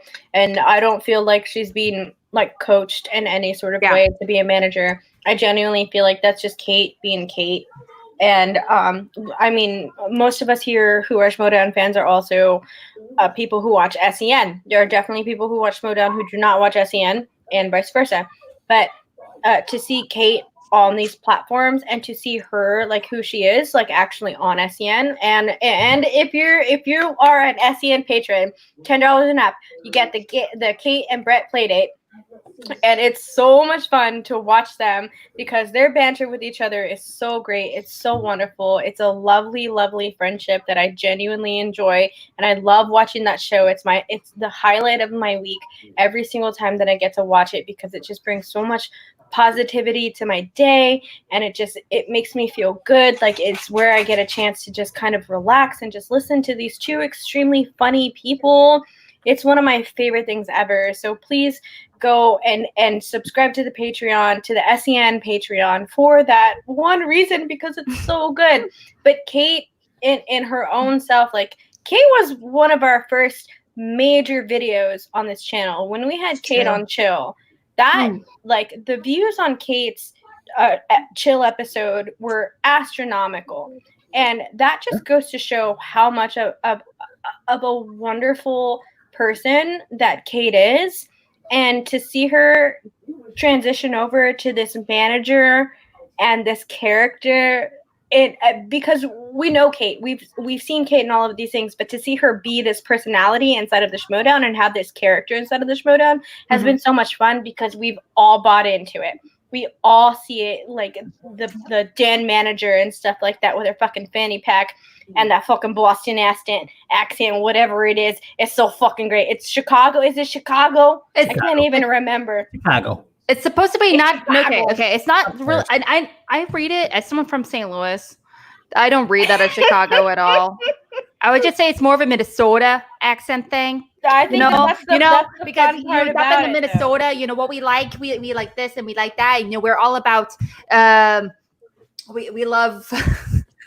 I'm sorry. It's so either way. I can't either take way. it seriously. My whole point, you my betcha. whole point Yeah, for that is that it's so good, and we've accepted that, and we acknowledge that, like, as a character inside of the Schmodown, and still have accepted Kate as a person in SEN. So it's so much fun to watch her do this, and she's so good at what she does. Oh, absolutely, she is. Absolutely, I love So it. good. She does I love a her Kate. responses. She does her responses. And not like the intimidating heel way that she does a totally different way, but she gets her zingers in, and it's fun. It's fun stuff.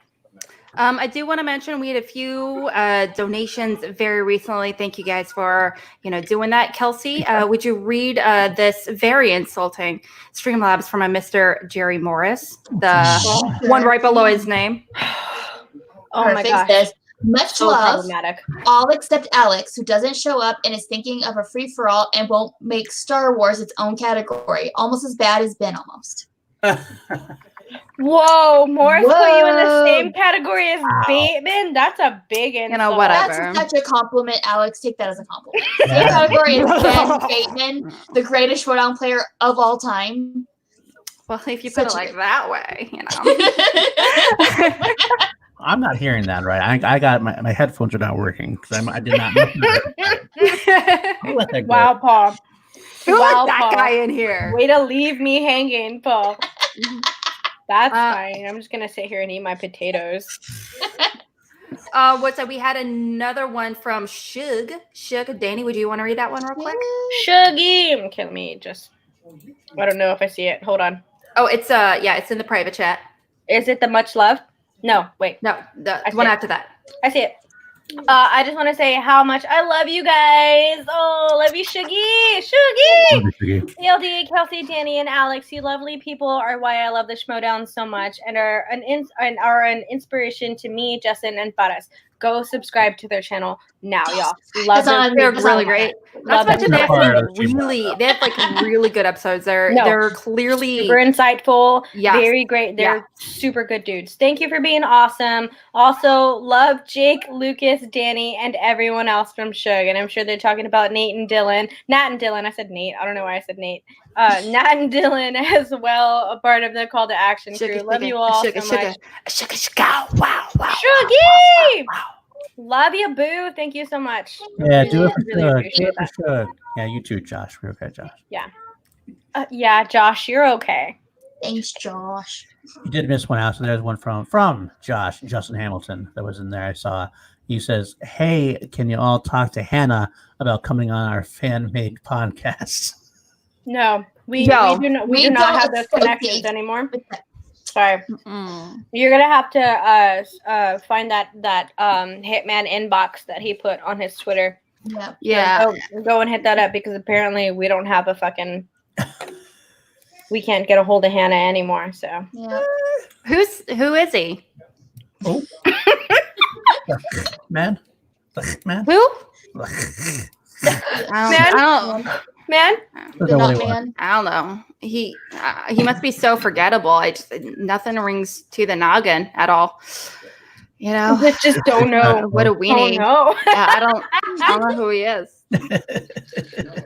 Must be a complete loser, you know. Oh, Jeremiah Moore's clarified. It's his sister. His sister's name is Hannah. So Oh, that's what they're talking about. That must be who they're talking about. That's the only one we know here. Awesome. All right. Alrighty. Okay. Wow. Jeremiah Morris with the zing. All right. Well, we also got a few others very recently, in the past like 2-3 minutes. So I just want to like post those in here real quickly before we kind of jump, on real quick. This next one I'm putting in the chat is from a Mr. Johnny 5 for Life, and so please, Paul. PLD yourself, Yeah, can you sure. read it? Big fan of all you guys for a while now. Been laying low in the weeds. Decided to start getting more involved in all aspects of the Showdown community. Alex, Danny, and Kelsey, you're all great. And Paul, you're fine. you're fine. Thanks. Thanks. Fine. I appreciate it. I'll take fine. That's all. I'm good enough with fine. Let's say also PC. Thank you so much for your generous donation as well. The I know super you love that. sticker. Yeah, our girl PC. Sticker. There's just super We sticker. can't Love you, see girl. it. We also got one from the prince that wasn't promised, and I'm just gonna read this one right here. The Action Army is the best community that exists. Truth. Yo, truth. I'll go with that. I've always loved their name because it's a play on a Game of Thrones sort of thing. The prince that was promised is the Song of Ice and Fire Game of Thrones thing, and so the prince that wasn't promised is a lot of fun for me. I've always loved that name so much. Wait, are you saying you like Game of Thrones? Really? What? I never I had knew. no idea. No one I knew. had no clue. I'm so sorry that I have not enlightened y'all with my love for Game of Thrones and A Song of Ice and Fire. Oh my gosh. I can't believe I never told y'all. What, do you like reading books, Danny? Do you like reading books, with really cool characters and plots of multiple genres? Just a little bit. Do you like to listen to podcasts about books? Just a little bit. We're learning a lot of things. We're learning. Sipping that tea. Sipping that book tea. If you want to get me anything for my birthday, go ahead and get me a book. Whatever book that you want me to read. There you go. Mm-hmm. That's all she wants for her birthday. Get her those books. Them books. Not to mention, or a gift card too. From HPB. Half Price Books. Yeah. I love Half Price Books. I used to work at Half Price Books. Whenever I get to retiring age and just decide to just do whatever I want, I will work at Half Price Books. That place is the best place to work. I loved it. I almost wanted to, during this whole, situation, I was like, can I put in an application for Half Price Books? If I can just, spend the pandemic around books, I'll be fine. It's so much fun. Everyone is so chill. I was like, I would be in charge of different. I was at one point I was in charge because they switched them up. You are in charge of a section for 2 weeks at a time. Nice. And there was this time where I was in charge of paperback sci-fi horror. There's another one, and oh my gosh! And so if you're in charge of that category, and there's everything from travel books to the discounted books, which is its own category, to paperback fiction, to everything, children's picture books or whatever may be. There's all over the place. It's so much fun. But you are in charge of that one. So when it comes to restocking, when it comes to buying books, all that good stuff, you are the ones that determine the price and doing all that. But I'm trying to tap on your shoulder. I'm trying to tap on your shoulder. Oh wait, sorry, other direction.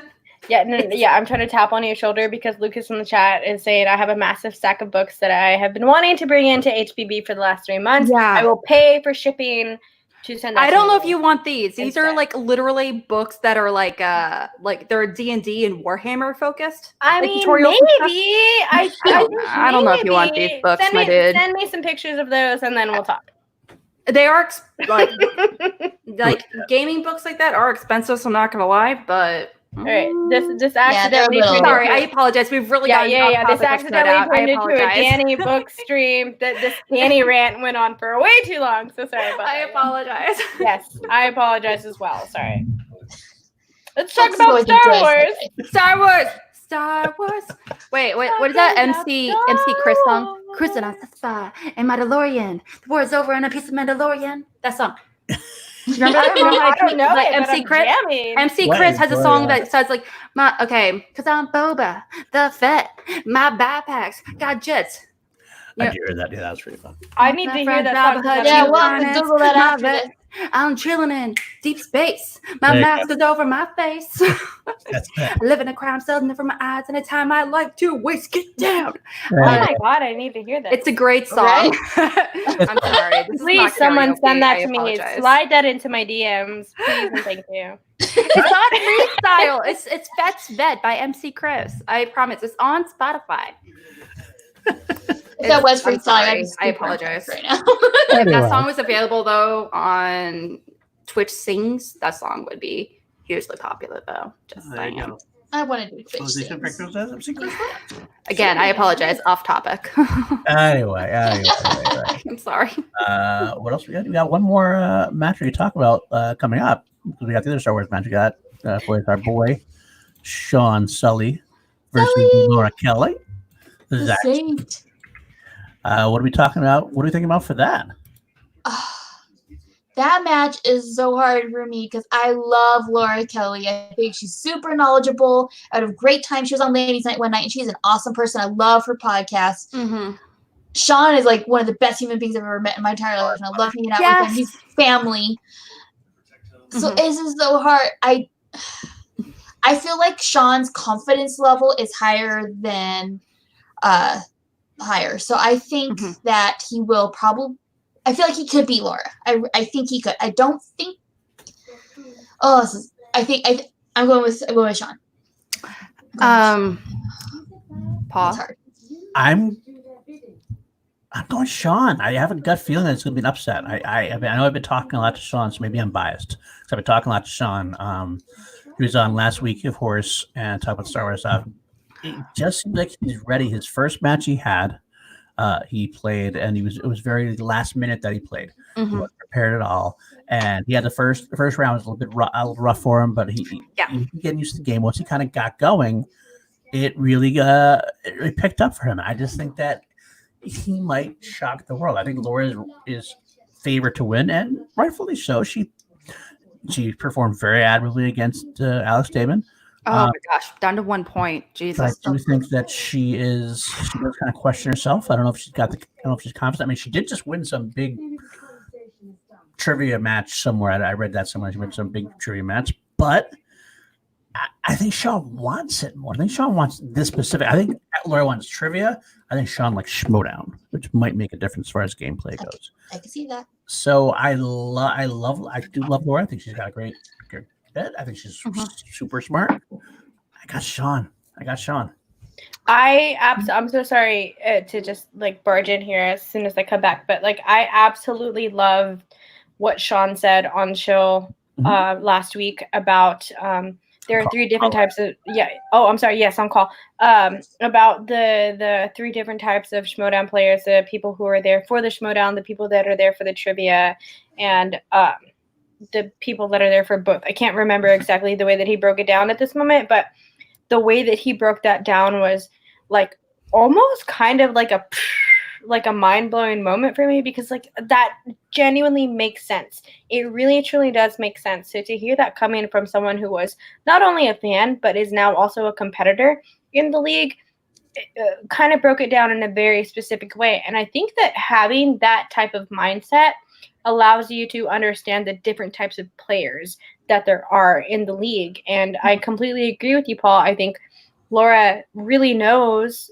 her trivia, genuinely does, but Sean knows the game. Sean is very aware of the game, and he really does understand the game in a way that I feel like would benefit him a little bit more. I know that a lot of the qualms that a lot of people had with Laura Kelly was that Laura just didn't seem as confident, and stated that she wasn't. Love you, Heather.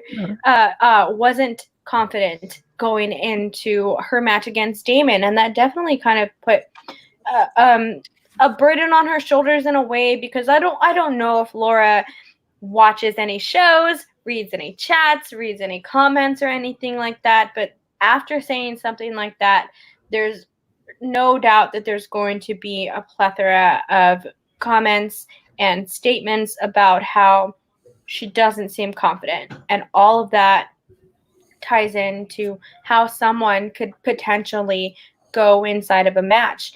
I think possibly, hopefully, she's grown a little bit from that and has allowed her confidence. Maybe playing inside of these Star Wars matches has helped her. We don't necessarily know where she is. She's got a good faction manager. So it's correction. She has a great fan. She's a great faction manager. And, so I think that yeah. So I think that that's going to be helpful for her going into this tournament. But I definitely agree with Paul on this. As much as I definitely would love to see, and I love that I absolutely love that they put Laura and Molly on two opposite ends of the bracket. Yes. Because that's the way I would have been upset if I would have seen them both on the same bracket, because I would love for that potential for a Laura Kelly Molly Damon match, like especially with the type of fandom that Star Wars has, to be able to see that match in Schmodown, something that I genuinely love, Star Wars, that I never felt like I was accepted into, because in the time that I was getting into Star Wars, it was when there was a lot of toxic fandom going on. I've never felt comfortable being a Star Wars fan. So it is what it is. And I don't know what Paul is doing right now. So I don't know. I'm welcoming you into Star Wars fandom. And okay, thank you. Because for a long time I felt like I couldn't be a part of the fandom because I was a girl. And that's what's kept me away from it for so long. It's not like I never loved Star. I've watched all of these movies. I've watched the original trilogy growing up. I've seen all of those countless times. I watched the prequel trilogies when they came out in theaters, and I watched the sequel trilogies as they came out in theaters, and I'm still a fan for it. I just never deep dove into anything because I never felt accepted in this community. So to be able to have the potential for two females in a Star Wars trivia tournament means so much to me as a new fan in this. That's definitely something that I want to see. But just kind of breaking this down in like a Schmodown type of way, and just understanding the game and understanding the different people inside of the game and knowing Sean and different things like that. I think this is the one match, like any match, especially because Molly Damon is going against Adam Witt.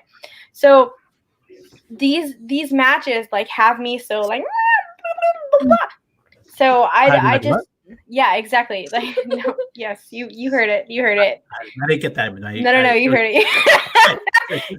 Danielle, you cut out a little bit. You know, cut out. There you go.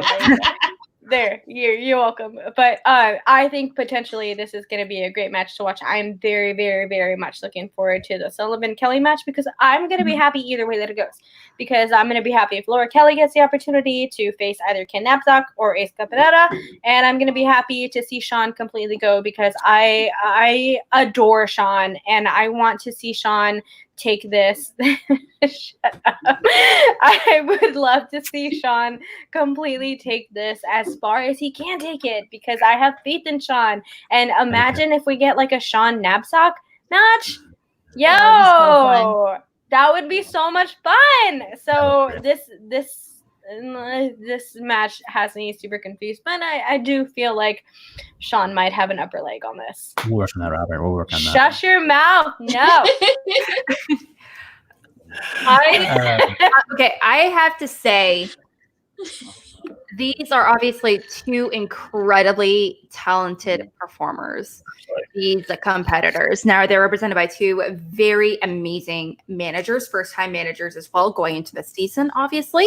I feel like that is also very underrated. Whereas I feel like both of these individuals at this point, from what we've seen so far, are not super cutthroat, but I feel like their managers will be vicious for them if needed. We've seen them both be vicious, behind the scenes, in order to really back their competitor, which I respect immensely. Now, Sean, I feel like I don't feel like we can really if we're talking about the first match he ever played against Adam Witt, that was a great match, awesome, back and forth, obviously. But he went into that match knowing he was going to play.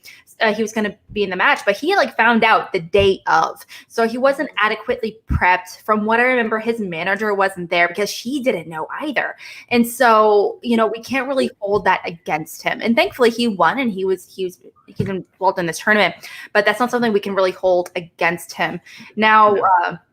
Kelly also is definitely, the favorite going into this match. She's sitting at 1-1, but when she beat both Andrew DeMolanta and also when she lost to Alex Damon, our current longest running champion, she won by 1 point in overtime on a technicality.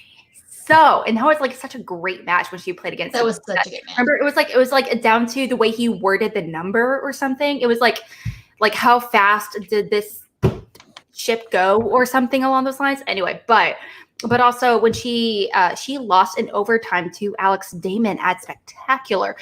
Clearly, the woman is comfortable being in front of a crowd. She's comfortable working under pressure. So knowing that, I do feel like she definitely has the lead going into this. But honestly, if Sean wins, I would not be surprised in the slightest. Not to mention, our homegirl Jilly. Hey, girl, she's training him, in the background, and we know she is she's a champion as well within the Schmodown community. Hashtag, Schmodown wife. That's real. And so, technically, if I had to put money on it, Laura, but my heart goes with Sean, if that makes sense. You know what I mean? No, completely. Totally agree. It's one of those matches that could really be a fucking toss-up. This whole tournament is a toss-up. The fans win. That's who the real winners are. No, this is a good point. That Jerry says no confidence, but Souls beat Damon's. There's no pressure for her in this match comparably. Yes, possibly, and she is home. She's not under the lights. She's home at her house. And she's live. It is live on Twitch. There's that aspect to it, but we have to see how that is. I mean, does she feel pressure now to beat Sean because she's supposed to? I don't know. No, I feel like there is a certain type of pressure behind that because you get one chance. Right. This tournament season, and right. There's and for your faction, you only get one chance. There's one person from each faction representing Star Wars. So if you're looking at it as a player, and we don't know the mindsets of these people, we don't personally know these mindsets, but if I had one opportunity and only one opportunity to make sure that call to action was represented, I would feel a lot of pressure for that one specific time, no matter who it was against, because we all know, and Laura Kelly's been inside of Star Wars matches before. Sean is a fan of Schmodown, so they both understand the pressure that is inside of this match because you get one chance. You get one chance, and then you're basically done for the rest of the year. Is that Eminem? Is that an Eminem reference? I'm about to start thinking. Lose yourself. No. One shot, one opportunity. No, it's not. No, it's not. It wasn't it's not. Your anniversary of It wasn't. It wasn't. It was not. It wasn't. It was not. You're basically totally quoting. No. After show very focused on movie trivia. I can see the chat right now. Oh my god. No. Okay. Eminem had a good run when he first started, but he can just speak fast. His rhymes don't make sense. In the same way that Lil Wayne is where he is right now. His rhymes don't fucking make sense. Just because you can put two words together and make them sound the same doesn't qualify you as the best rapper alive. Don't even start this argument with me, because you will get a hip hop /rap Danny rant right now. God. Don't even start. It's a great song. It's a great movie. Whatever. It really truly is. Eminem definitely had a high in his career. I had most of his albums growing up, but this new shit, it's fine. It's fine. But is he the greatest rapper alive? No, he's not. He's not. We're not saying anyone the greatest rapper. We're just saying he's not. No, but you just allowed me to rant about it, so that's what you get. Alex, give me the timer back. No, that was amazing. How the hell did you get I here? hate you all so much. I was trying to. Alex, I was waiting for a timer. You gotta get the timer back. Alex got rid of her timer. Okay. I gotta get it back on. We'll get it back. Wait. Did I can get Yes. one. Give me Took away from me. I can get another one. We gotta get it back because I need the timer for Danny Rand. No, I love that Malcolm comment though. Not. Yes. That one right there. Just imagine me like busting through a door on the roof of an apartment building with my hair waving in the wind. I did, and throwing a water bottle. Yes, absolutely. Oh my God, I'm out of here. I'm out. And you see, I can't get in your head.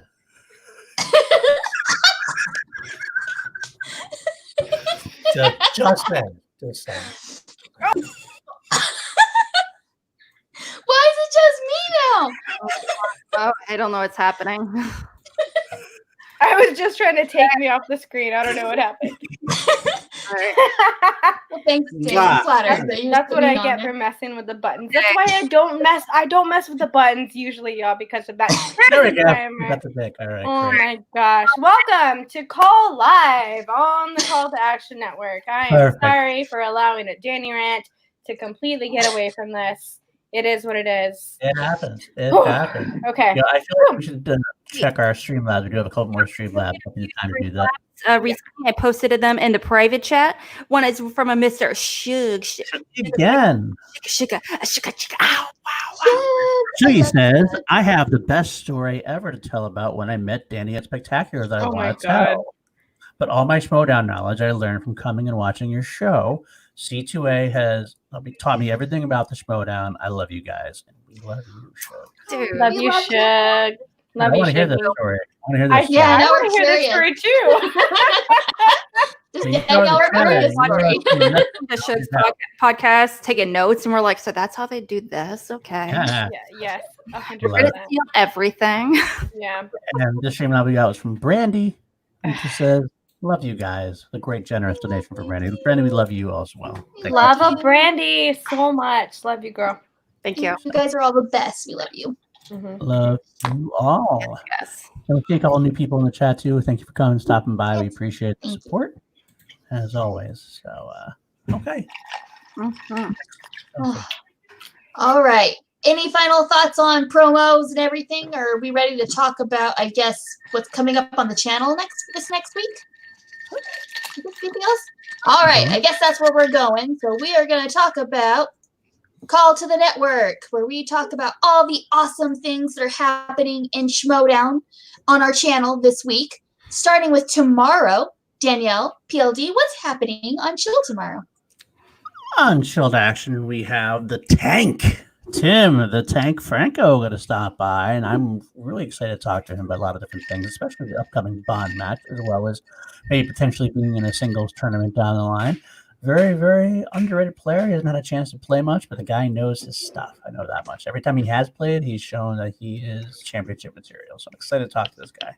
Yes, so please come in and hang with us on Chill tomorrow because tomorrow is my birthday. I'm turning 33 tomorrow, May 25th. That's my birthday.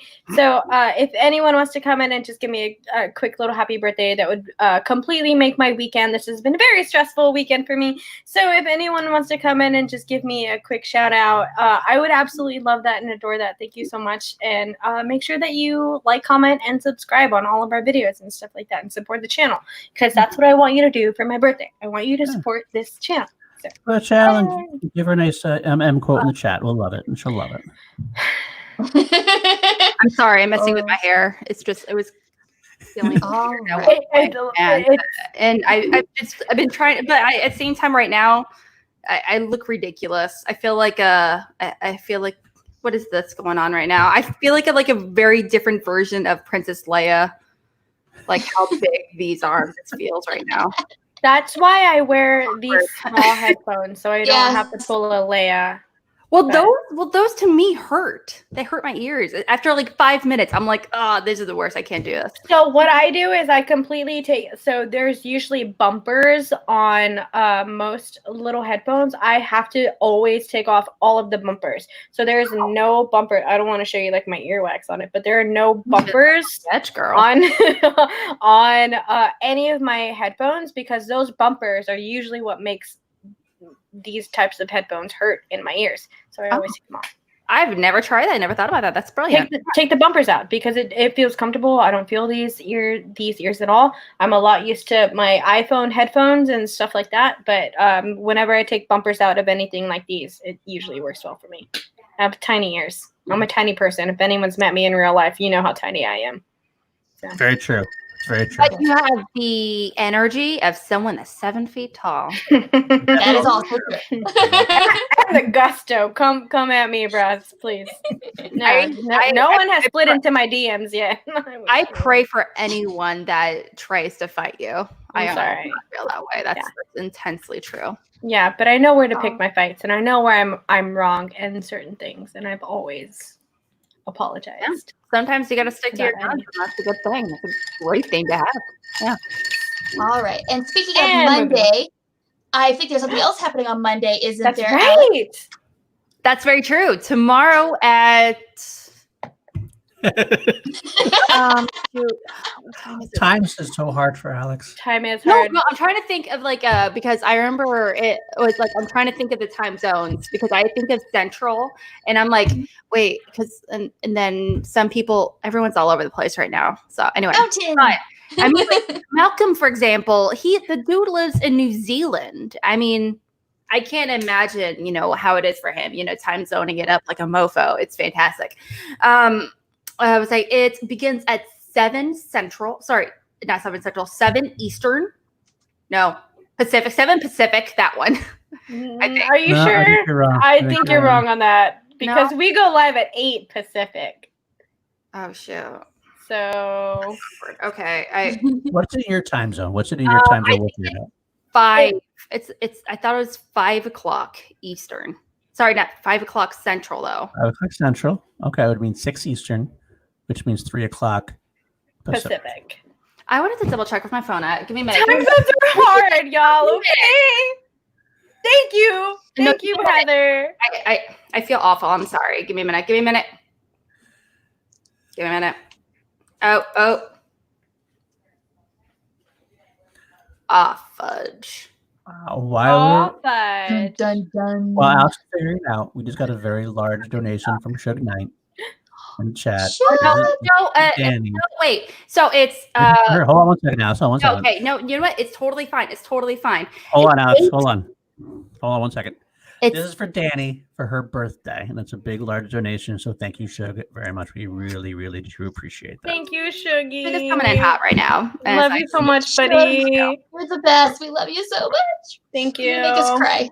No, I'm good. Like, if you want to make this, I'm gonna cry. Like, I'm gonna start crying. On camera. You're a cute crier. I'm not. Danielle's a very cute crier. Thank you for saying that. I've always been worried that I've been an ugly crier. You're a beautiful crier. They've seen me cry. It's true. I have seen you cry, and it's like usually a group. It's like just always crying at the same time. To be fair, it's like with the 3 of us. I feel like we cry at least once together. Like every time we meet, and in some form of another. Just because we're like we miss each other. It could be like that, or I'm an angry crier, or maybe it's from sadness, or whatever it may be. We always got each other's backs, but it starts at 8 Eastern, 5 Pacific. That one. There you go. 5 I'm so sorry. I knew those were numbers involved. I'm sorry. Yes. So good. We got there. We got there in the end. That's the important thing. Yes. Thank you, Shuggy. Thank you very much. Shuggy. Love you so much, buddy. Mm-hmm. So anything else going on? Oh, right. And then I was going to put up real quickly the tomorrow, like you mentioned with Schmobates. That's going to be going on tomorrow. It's going to be the start of the winners tournament real quickly for it. So it's going to be between James White and Dwayne Burke. Frank Janich is going to be my co-host, help moderating everything. So that's going to be a fun time. So please, come hang out with us at the time I mentioned, 8 Eastern, 5 Pacific. Please do. It'll be a fun time tomorrow evening. That one. Sorry, that's it. It's going to be such a good match. I'm so excited for this tournament. It is going to be so fun. I'm so excited. It's finally happening. I'm super excited about this tournament. Also, Brandy, I just want to send a quick shout out to Brandy because I just got the notification on my phone. Brandy, I love you so much. Thank you, baby. I really do appreciate it. And I'm super excited about Alex's Schmobates tournament. That's going to be so much fun. I'm so pumped to be a part of this. Extremely disappointed that I have to go against my one true babe, Rachel Silverstreet. Girl, I think it's June 10th, I want to say. Yes, it's sometime in June. That I know for sure. But yeah, she messaged me being like, do I have to go up against Danny? Because I know. I don't want to take her to shreds, but same time I will if you ask me to. And I said the same thing to Alex too. So this is gonna be fun. And it's gonna be fun because Rachel and I both know how Schmobates works, but we both love each other so much that we're gonna be able to go at each other in a way that's just gonna be from love, but also I really try to win here. So no, you know the buttons, Danielle. We both know the buttons. Yeah. It's gonna be fun. So I'm very much looking forward to this tournament. And I'm so pumped for Alex to start this tournament. Schmobates has been something that has been on this channel for a little while now, and the success that it's had. Excuse me, I'm sorry. And the acknowledgement that it's had has been overwhelming, and it's been received in nothing but positivity. And big shout out to Alex for doing so much for that show because she's done such a great job with that. And love Alex so much. And Alex has been doing so many wonderful things, so many great things. So big shout out to Alex. And love you so much, baby girl. Love you. You're doing great. Son of a I'm bitch. Great. We're all crying. I know. Okay. This has been a very tough few days, okay? If I cry, don't be surprised. It might just happen. I haven't stopped crying, okay? Yeah. Thank you guys. Love you, Flatus. Love you, Justin. Love you, Shug. Mm-hmm. There you go. Aww. That's to Alex. That's all of us, Well, kids are so we're all family. This is the truth. Actually, I believe that was supposed to be for That's okay.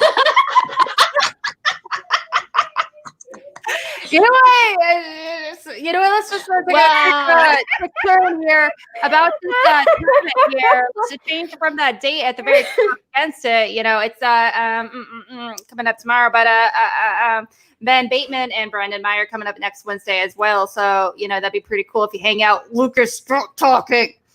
Whatever. That's hilarious. I love this so much. Weenie.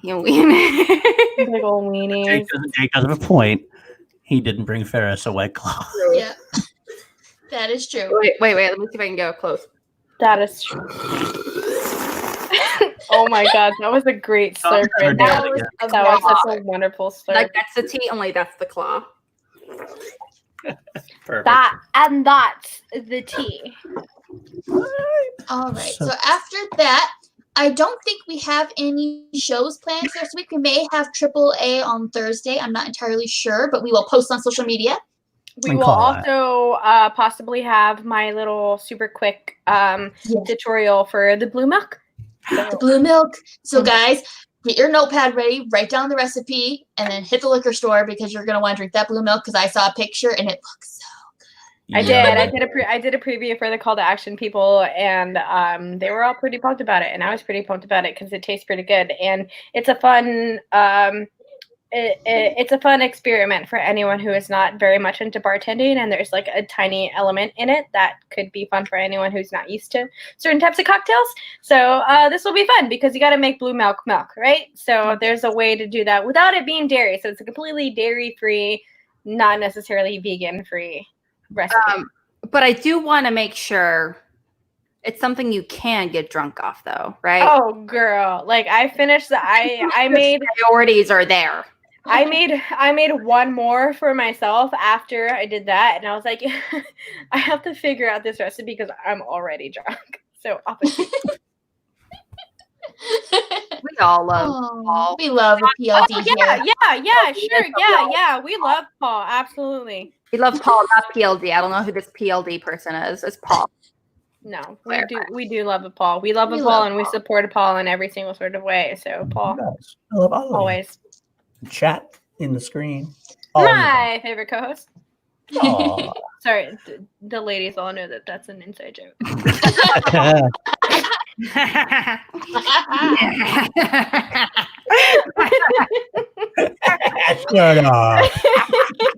has been a really fun episode of Call. What else do we have to talk about on Call? Because I'm having so much fun right now. And we've almost been here for 2 hours.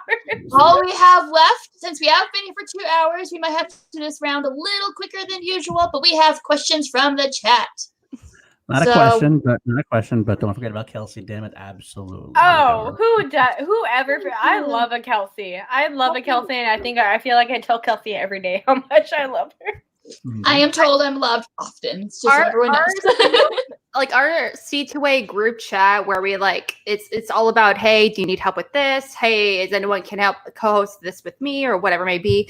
It's that conversation is like, hey, how beautiful is Kelty today? How beautiful she is amazing. She is Helen of Troy. That's how beautiful she is today. It's 100% true. Hey, I'm gonna cry. I know, yeah. The MVP of C2A, Kelsey. How much do we love Kelsey? Thank you. I love you guys so much. It is just I should just rename it the Kelsey we love you. Yeah. Honestly. There you go. Because that's 100% true. So I do see some questions in the chat really quickly that I'd like to acknowledge because they're to me. Danny, have you read Bob Iger's book? I have not. I definitely want to. I know exactly what you're talking about, and I definitely want to because I'm a huge fan. Sadi knows I'm a big fan of Pixar, Disney animation, Disney parks, and stuff like that. So reading Bob Iger's book is definitely something that I would really like to dive into. Yeah, We do have for a sure. Streamlabs. I have not, but I would like to. We do have a Streamlabs. We do try to take precedence to Streamlabs. We have Brandon Buck, General Buck. Buck stops here. The cash, call sign cash. Call sign Call Cash. sign Cash. Happy birthday, Danny. You are awesome. In all caps. Thank you, Cash.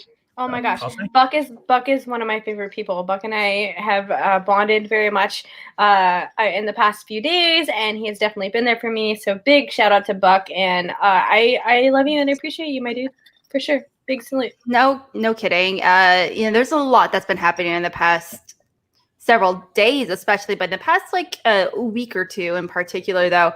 And we've just had such an outpouring of positivity from a lot of our viewers, a lot of our very close friends that we love genuinely. We love genuinely chatting and hanging out with you, and we cannot wait to see you when these live events, really come back, flourishing again. So we can always do like a real big group hug. Yeah. Absolutely. Which is really gonna, let's be honest, gonna be probably a makeout session between Ferris and Lucas. Yeah. Probably that's probably what's gonna be honest. I cannot wait to watch that. And worshiping at the altar of our Lord and Savior Andrew Ghai as well. Just want to clarify. And some of us will be over hanging out with the real best player of all time, Andrew Ghai. Whatever. If you think so. But yes, Morris, I will absolutely get you a non-alcoholic version of that. Just let me know if you're like allergic to eggs or anything. No, you know what? There's a completely vegan recipe for it. So it was that specific recipe that I found on a lot of Disney websites. That is the official recipe for blue milk, and I will get that to you for sure, my dude. Jeremiah also has another question. Alex, first of all, how dare you? First of all, how dare you? I think you misspoke that. It's more like, first of all, how dare you? There you go. You're missing a few diva snaps in there. So, it wasn't good enough, Fair enough. Jerry. Danny K. Oh, Danny. Danny, my boy, not kidding. You have been so amazing with everything that's been going on. We love you.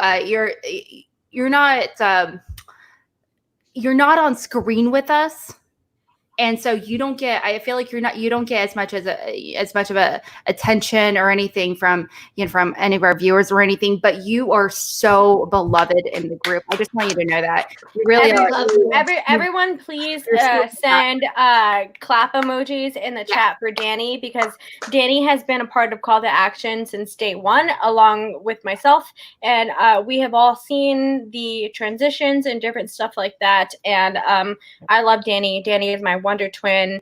He and I are connected in so many different ways, and part of Call to Action and stuff like that. So please send your love to Danny. Even though Danny does not get to be on screen as much as the rest of us, Danny is just as much a part of this channel as anyone else that has ever been a part of this channel. So send in your claps for Danny, because I love me a Danny, and he definitely deserves all of the love and the praise. So yeah, love a Danny so much.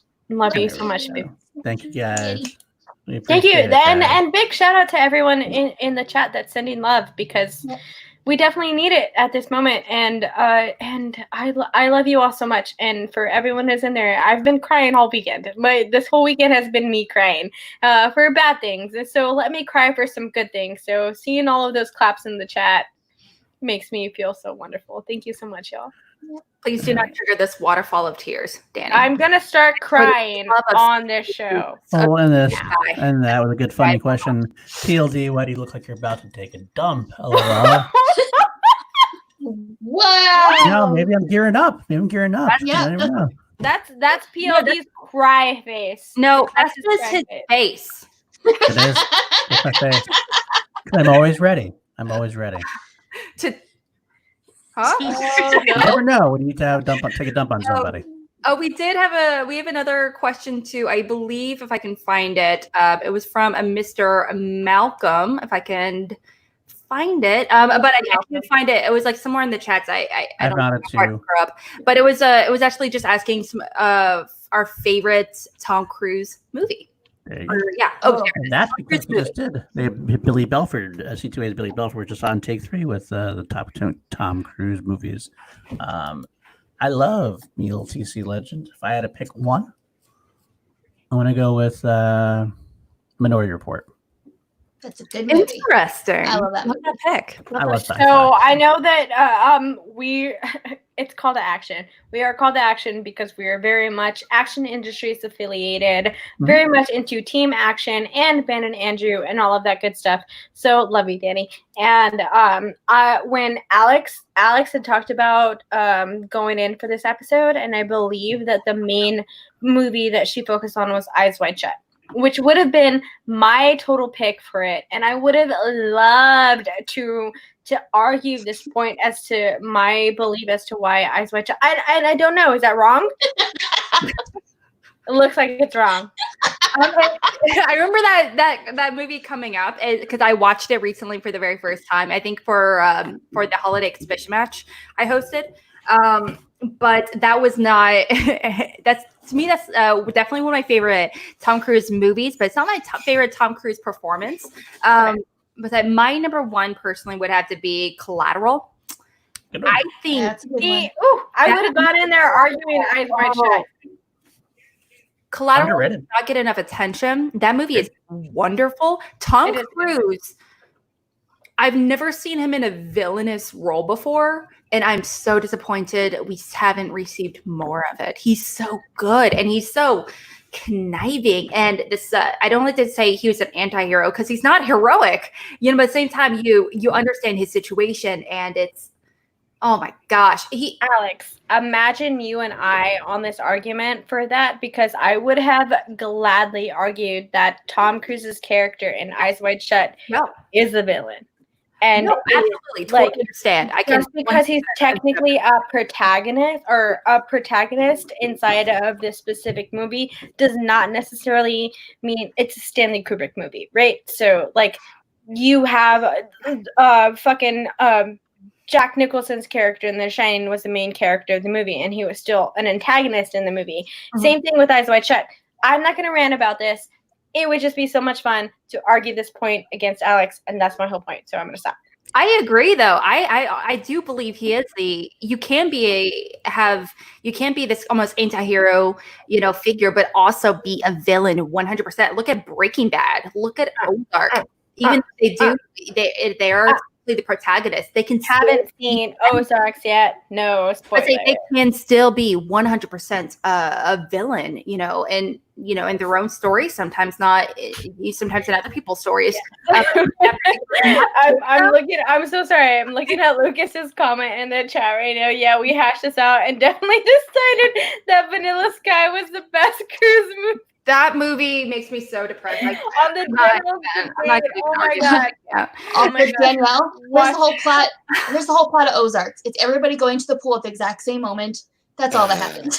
So what happened at like that OLC, whatever, like the Ozarks thing? Oh my god! That was at Ozarks. I love that. Oh my gosh. Okay. We're done. We're done with this question. Next question. Well, I haven't answered it yet. Oh, I'm so sorry. Okay, so it's not the lead in this movie, but it's my favorite role of his personally, and that is him as Lestat in Interview with the Vampire. I love him. Yes. As Lestat.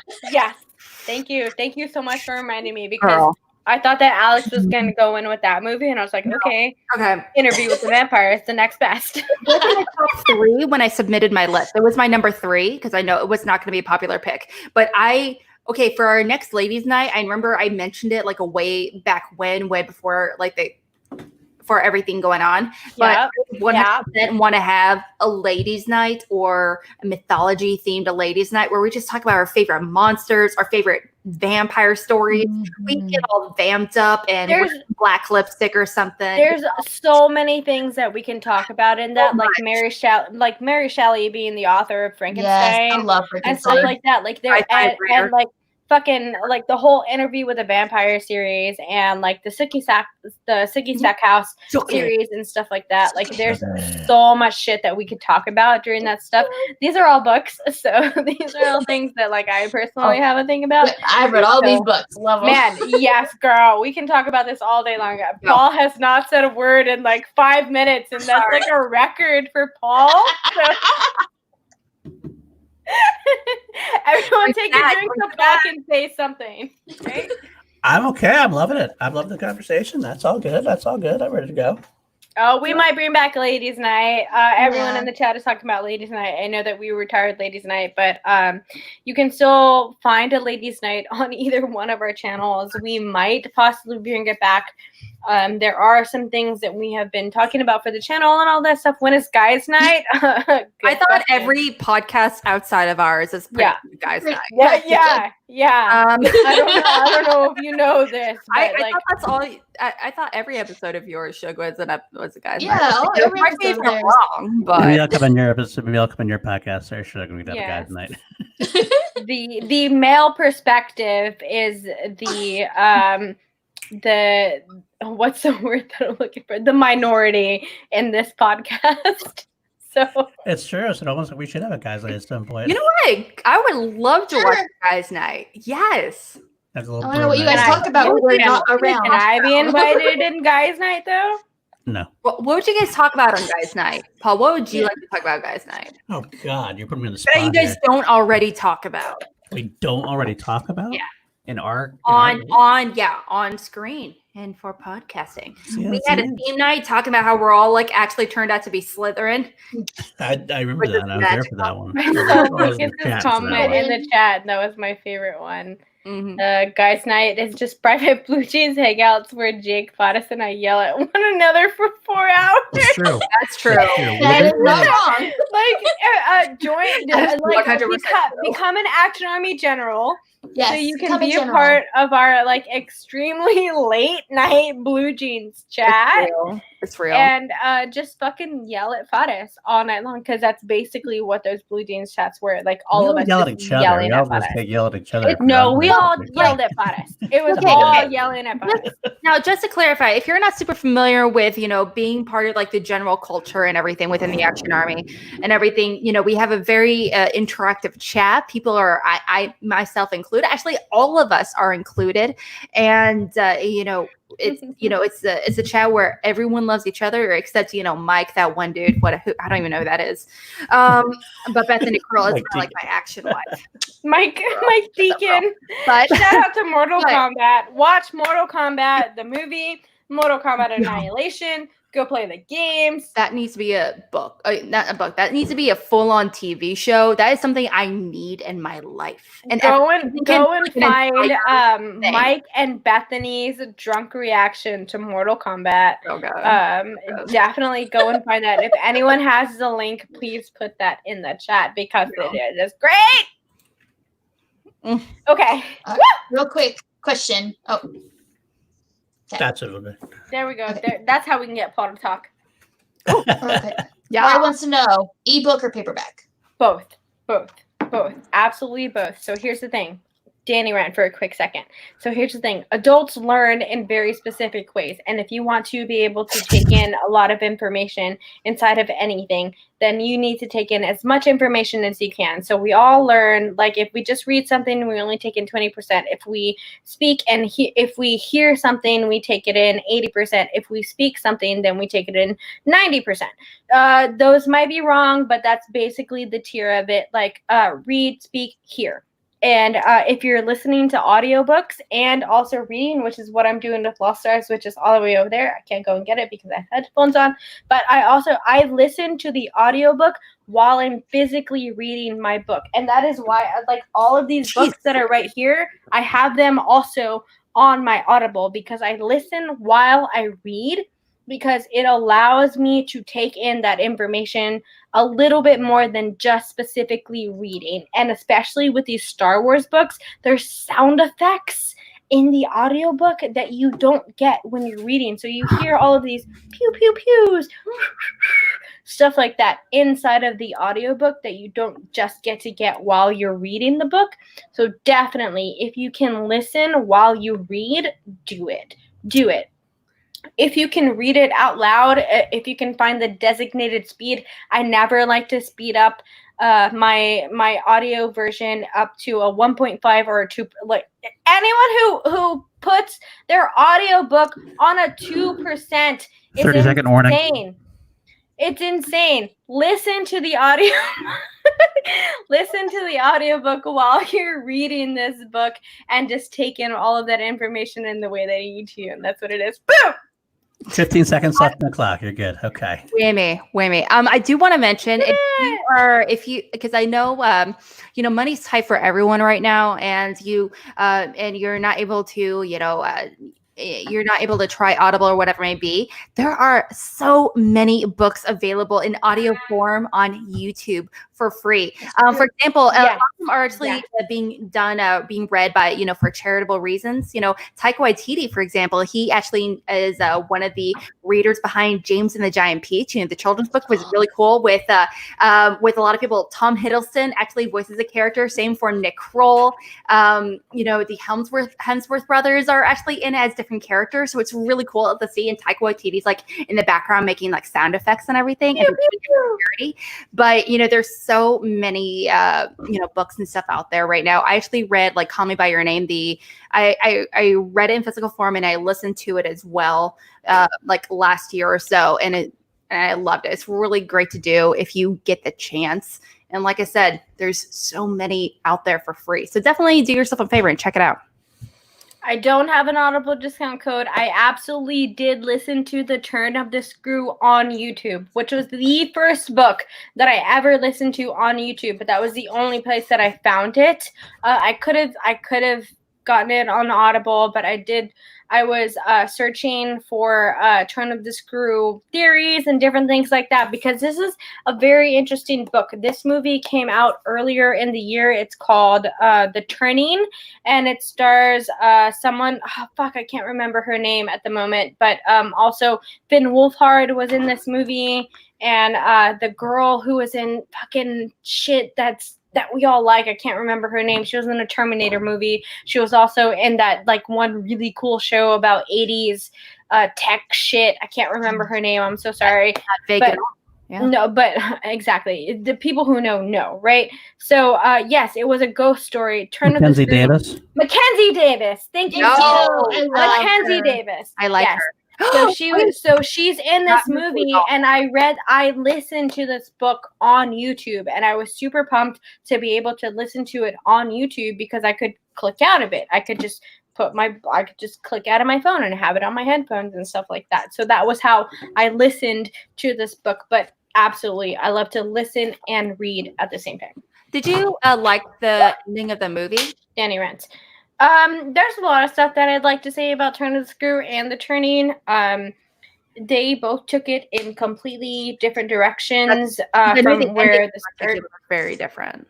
The endings are very different. There's a lot of the middle section of the book that is very different, and the plot points that they decided to go with for the movie versus what's in the book, and certain specific things and characters inside of the book. I don't want to turn. I'm ranting. I'm sorry. I don't want to turn this into my show. So. Gavin Min, I started tuning in back in March and love the community y'all are building. The Ohana is strong.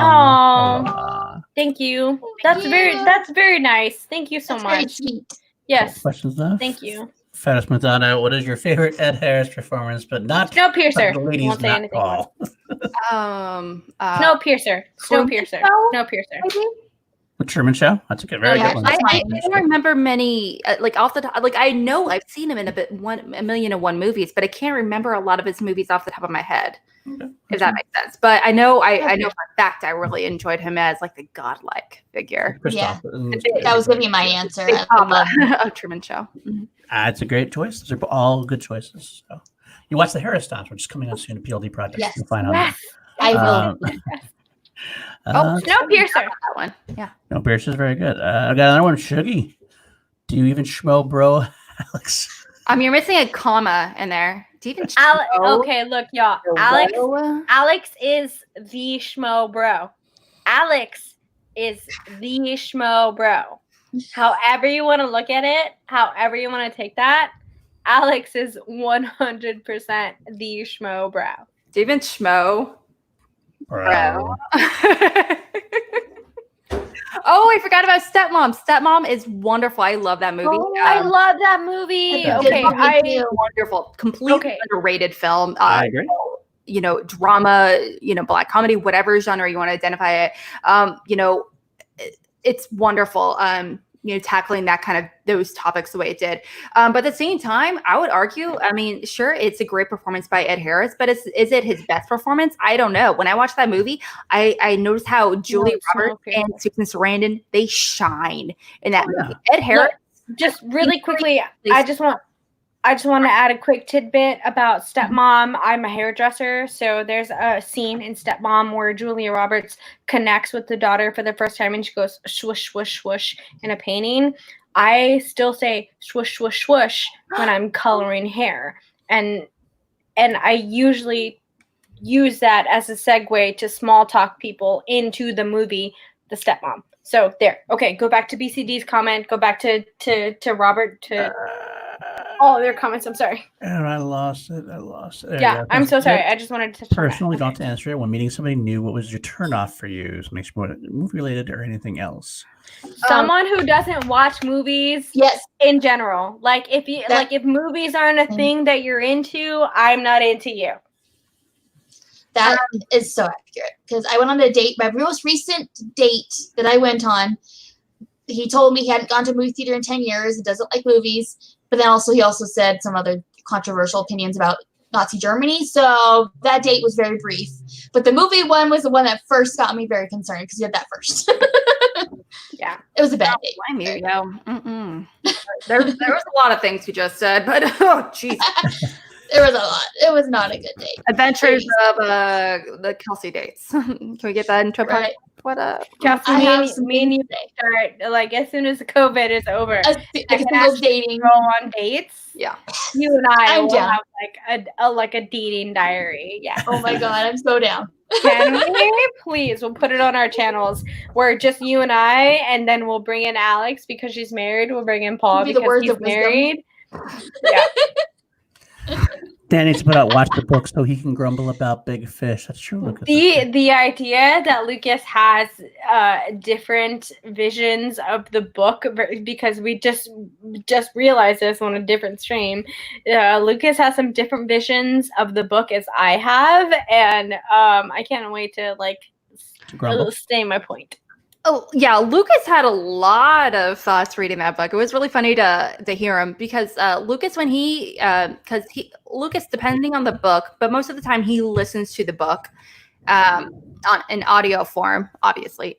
Which is why it's important to read and listen at the same time, because I get where Lucas is saying on his points, but also you need to hear my points. Yeah, but also everyone, absorbs information different. Some people are more visual learners. Some people are much more auditory learners. And, it just kind of depends on the individual. Some people are much more hands-on learners. And that goes back to my point about how adults learn. I thought you were audio, visual, and hearing are all three completely different ways that we all accept information and knowledge. And that's how a lot of adults retain information. Like there's okay, yeah. I'm done. My biology teacher had us my first day in high school biology. He's like, okay, I want you guys to think of your locker combination. So we're like, okay. He's like, now how did you think it? Did you see it? Did you hear it? Or did you see you doing it? And that was how they could kind of figure out what kind of learner. Are they a doer? Are they a hearer? Or are they a seer? Kinesthetic is the other word that I couldn't think of. So it's audio, it's visual, and kinesthetic. So it's listening, it's hearing, and it's doing. And doing is the reading part of that. So Luke Haynes got an 8-hour drive tomorrow. What do you guys have to listen to? Oh, we have a 6.5, almost 7-hour stream. That's true. No, okay, look. Okay, as much as I want to promote anything that we do, I am a big fan of audio podcasts. I love to listen to podcasts on drives and stuff like that. And a lot of what I'm into, if you're into any sort of true crime and stuff like that, Last Podcast on the Left is one of my favorite things to listen to. Any sort of audiobooks that you want to go into, definitely go into it. If you're a Star Wars fan, dive into Lost Stars. Lost Stars, as much as I've been into it right now, it's a fucking fun read. I absolutely love it. I'm totally into it. If you want to go into podcasts, that has to do with movies and stuff like that, Hector Navarro has an amazing podcast called Hector Navarro and Keller Knobloch do this podcast called The 500 Greatest, and it's where they go through Empire magazines and 2008. So it's no movies past 2008. The 500 greatest movies of all time. It's extremely fun to listen to because they completely ramble the way that we do. So if you enjoy our channel and different things and how we are, then I think that you would absolutely love 500 Greatest. It's my absolute number one favorite podcast to listen to. 100% do that. Clark Wolf, Send It in the Wolf, also does a lot of really fun movie podcast, and those are the podcasts and My Favorite Murder. If you're into stuff like that and you want to get into more true crime and stuff like that, My Favorite Murder is my favorite thing, and those are all one podcast that I recommend. Okay, so I'm also a big podcast fan. All the ones that Danielle said, 500 Greatest is amazing. If you are into the murder thing and stuff, you could DM me. I've got a list of probably 20 because that's all I listen to. But if you are interested in infectious diseases, because we're going through a pandemic, and so people are extra interested in them right now, there's this podcast called This Podcast Will Kill You, and every episode they cover an infectious disease or the history of vaccinations or poisons and things different things that could kill you that are murder stories. And it's 2 epidemiology PhD students that do it, and they're awesome, and you should check that one out. I'm all about music. I don't do podcasts in the car. For 8-hour drive, I put on a Queen catalog. I put the whole goddamn thing, and I'll move on to Pink Floyd or Zeppelin or something like that, and I'll go through all the whole catalog. That's what I would do. So Malcolm's Middle Earth Media wants to know if we've been watching the videos of the Harry Potter movie Broadway cast reading Sorcerer's Philosopher's Stone book. No, I have not. I didn't actually even know about myself. But that sounds kind of cool. Yeah. Yes, please do. God damn it! Why can't I think of his name right now? Because of Bacardi. That's why. Daniel Radcliffe read Sorcerer's Stone. I believe that he read Sorcerer's Stone. I know that he read a book from it, but it's just rereading these sort of things. It's been really great to see stuff come out of this pandemic that we've had to deal with and stuff like that. So that was one of the things that I genuinely enjoyed doing. So yeah, yes, I have Malcolm. Yes. Fair enough. I think we had one more I missed. Kelsey is great, but she just talks way too fast when I'm drunk. Sorry. When you're drunk. Happens. And if Kelsey talks fast, how do we sound? God, yeah, she's That he probably doesn't even hear us. okay. I know Party J had a question that I missed. I believe there it is. Will you all be there on opening night for Tenet if it sticks its release date? Yes. Yeah, I probably will be. It's July. It's a couple months away. If it's open. Yes. Kind of depends on how what's going on with it. Depends on how they're opening it. If they're trying to be safe. I mean, I tend to go to the movies in like the mornings anyway because I'm an overnight guy. So there's very rarely people at my movie theater anyway. So I would have less of a likelihood, and I think people are going to stay away. I think a lot of people are going to stay away. So I think it actually could be socially safe. I do want to see the movie badly enough that I probably would give it a shot and see. Yeah. But I go there and it's packed and it's full. I might decide to go home. Yeah, that's how I feel too. The movie theater I go to, I'm also a person that goes at weird hours of the day. The theater I go to, usually I'm either the only one in there or there's maybe some other people. And I like to be like either in the back or almost in the front, so where people don't even want to sit anyways usually. Mm-hmm. So if it's even like no worse than it usually is, I will be almost alone in that theater. So yeah, when I go, there's like maybe 5-6 people in the theater. So yeah, the only theater that I have gone to, honestly, in the past like 3 years has been the Alamo Drafthouse. As soon as they opened in Corpus Christi, which we didn't have for a long time. I live in a small city, so there are 3 movie theaters in my city. 3. There's no other place in my city where you can watch movies, and one of them has a reputation for rats, and the other one has a bad reputation, and the other one is the Drafthouse. So Drafthouse has not opened since this whole pandemic has happened. So I feel when the Drafthouse feels comfortable to open, I'll still take precautions from it. I might buy 2 tickets at the time. I'm the type of person who goes and watch movies by myself. I don't have a significant other or anything like that. So there's no one else who I can go and watch a movie with. I've always been comfortable watching movies alone. So I prefer it. Yeah, me too. 100%, me too.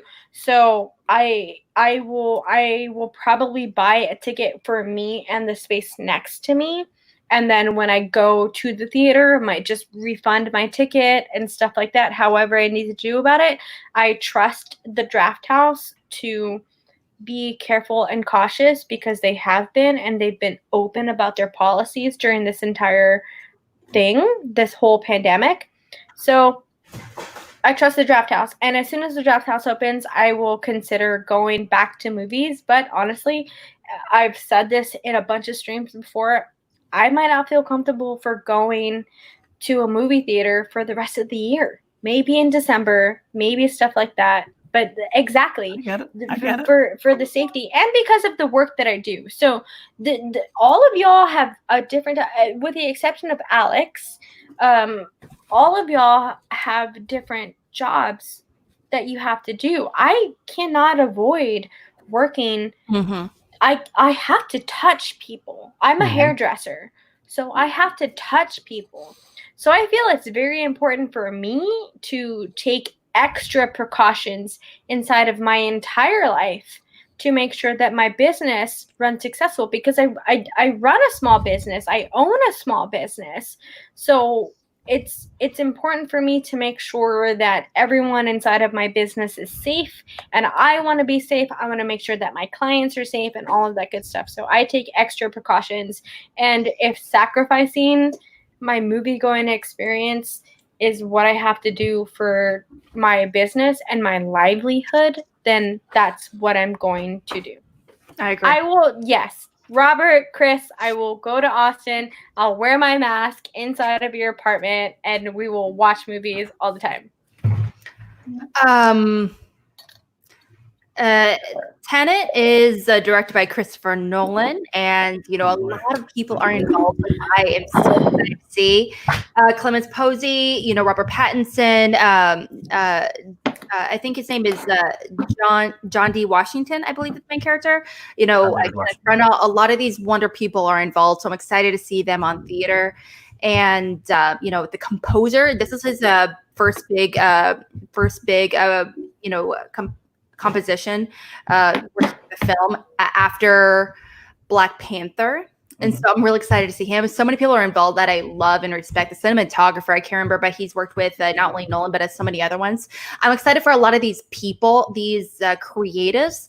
I just don't really know all that much about the plot, just like these trailers. A lot of these trailers, like a lot of Christopher Nolan trailers, these are very cerebral movies. They're psychological thrillers, with with all these really great, action adventure, kind of themes and everything, so it's not a movie necessarily for me. I'm excited to see it, eventually. At one point I will watch it, but I don't know if that's going to be the movie I want to break my personal quarantine by going to see. Yeah. Like you said, Paul, that's the movie. It's in several months, like in July. So who knows? Maybe I'll change my mind in a few weeks. So I honestly think that real quick, I'll say, first of all, they ended the last trailer without giving a date. I think they're going to move it still. I still think I still I think so. do too. But I also, Christopher Nolan's great with trailers because he's one of the few directors that has complete control over his trailers, and so he never gives anything away. That anything away. So, yes, and that was it. Ludwig Göransson. I couldn't remember his name either, so thank you. And also, speaking of like safety things like that, Utah, we actually have been moved to like yellow as opposed to like we were at red.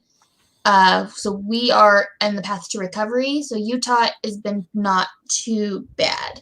So it's very different experience trying to go outside when you're in, let's say, like LA or New York and things like that, where it's been a prevalent problem.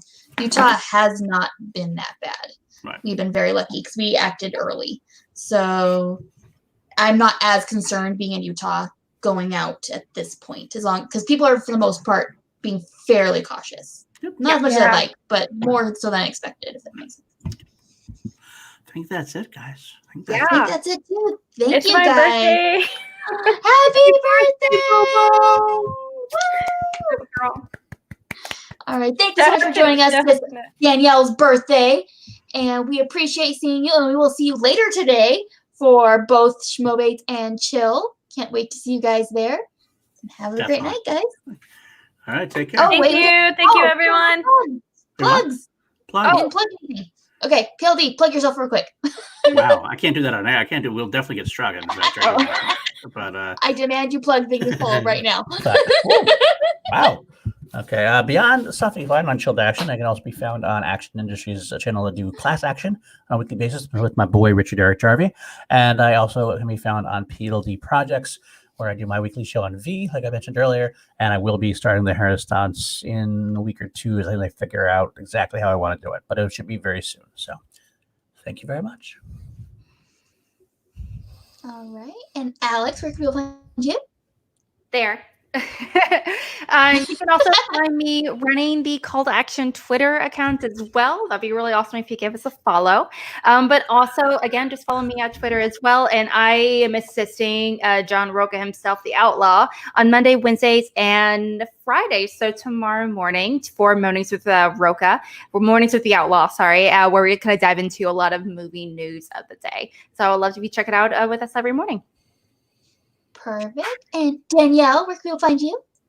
First and foremost, thank you so much to everyone in the chat telling me happy birthday. I really do appreciate it. A lot of the love is definitely appreciated at this time. So again, thank you for all of the birthday wishes. Happy 33 to me. 33 is a big number inside of the whole rock around the sun type of thing. So it's gonna be a big birthday for me. I can't believe I'm this old. All of that stuff. You can find me on Twitter at Danny Joy, DANIEEJOY. I'm older than majority of the people in here. There's only I thought one you were person. 22. There's only one person who's Danny, older I thought than you were me. 22 years old. I'm 23, Alex. Thank you very much.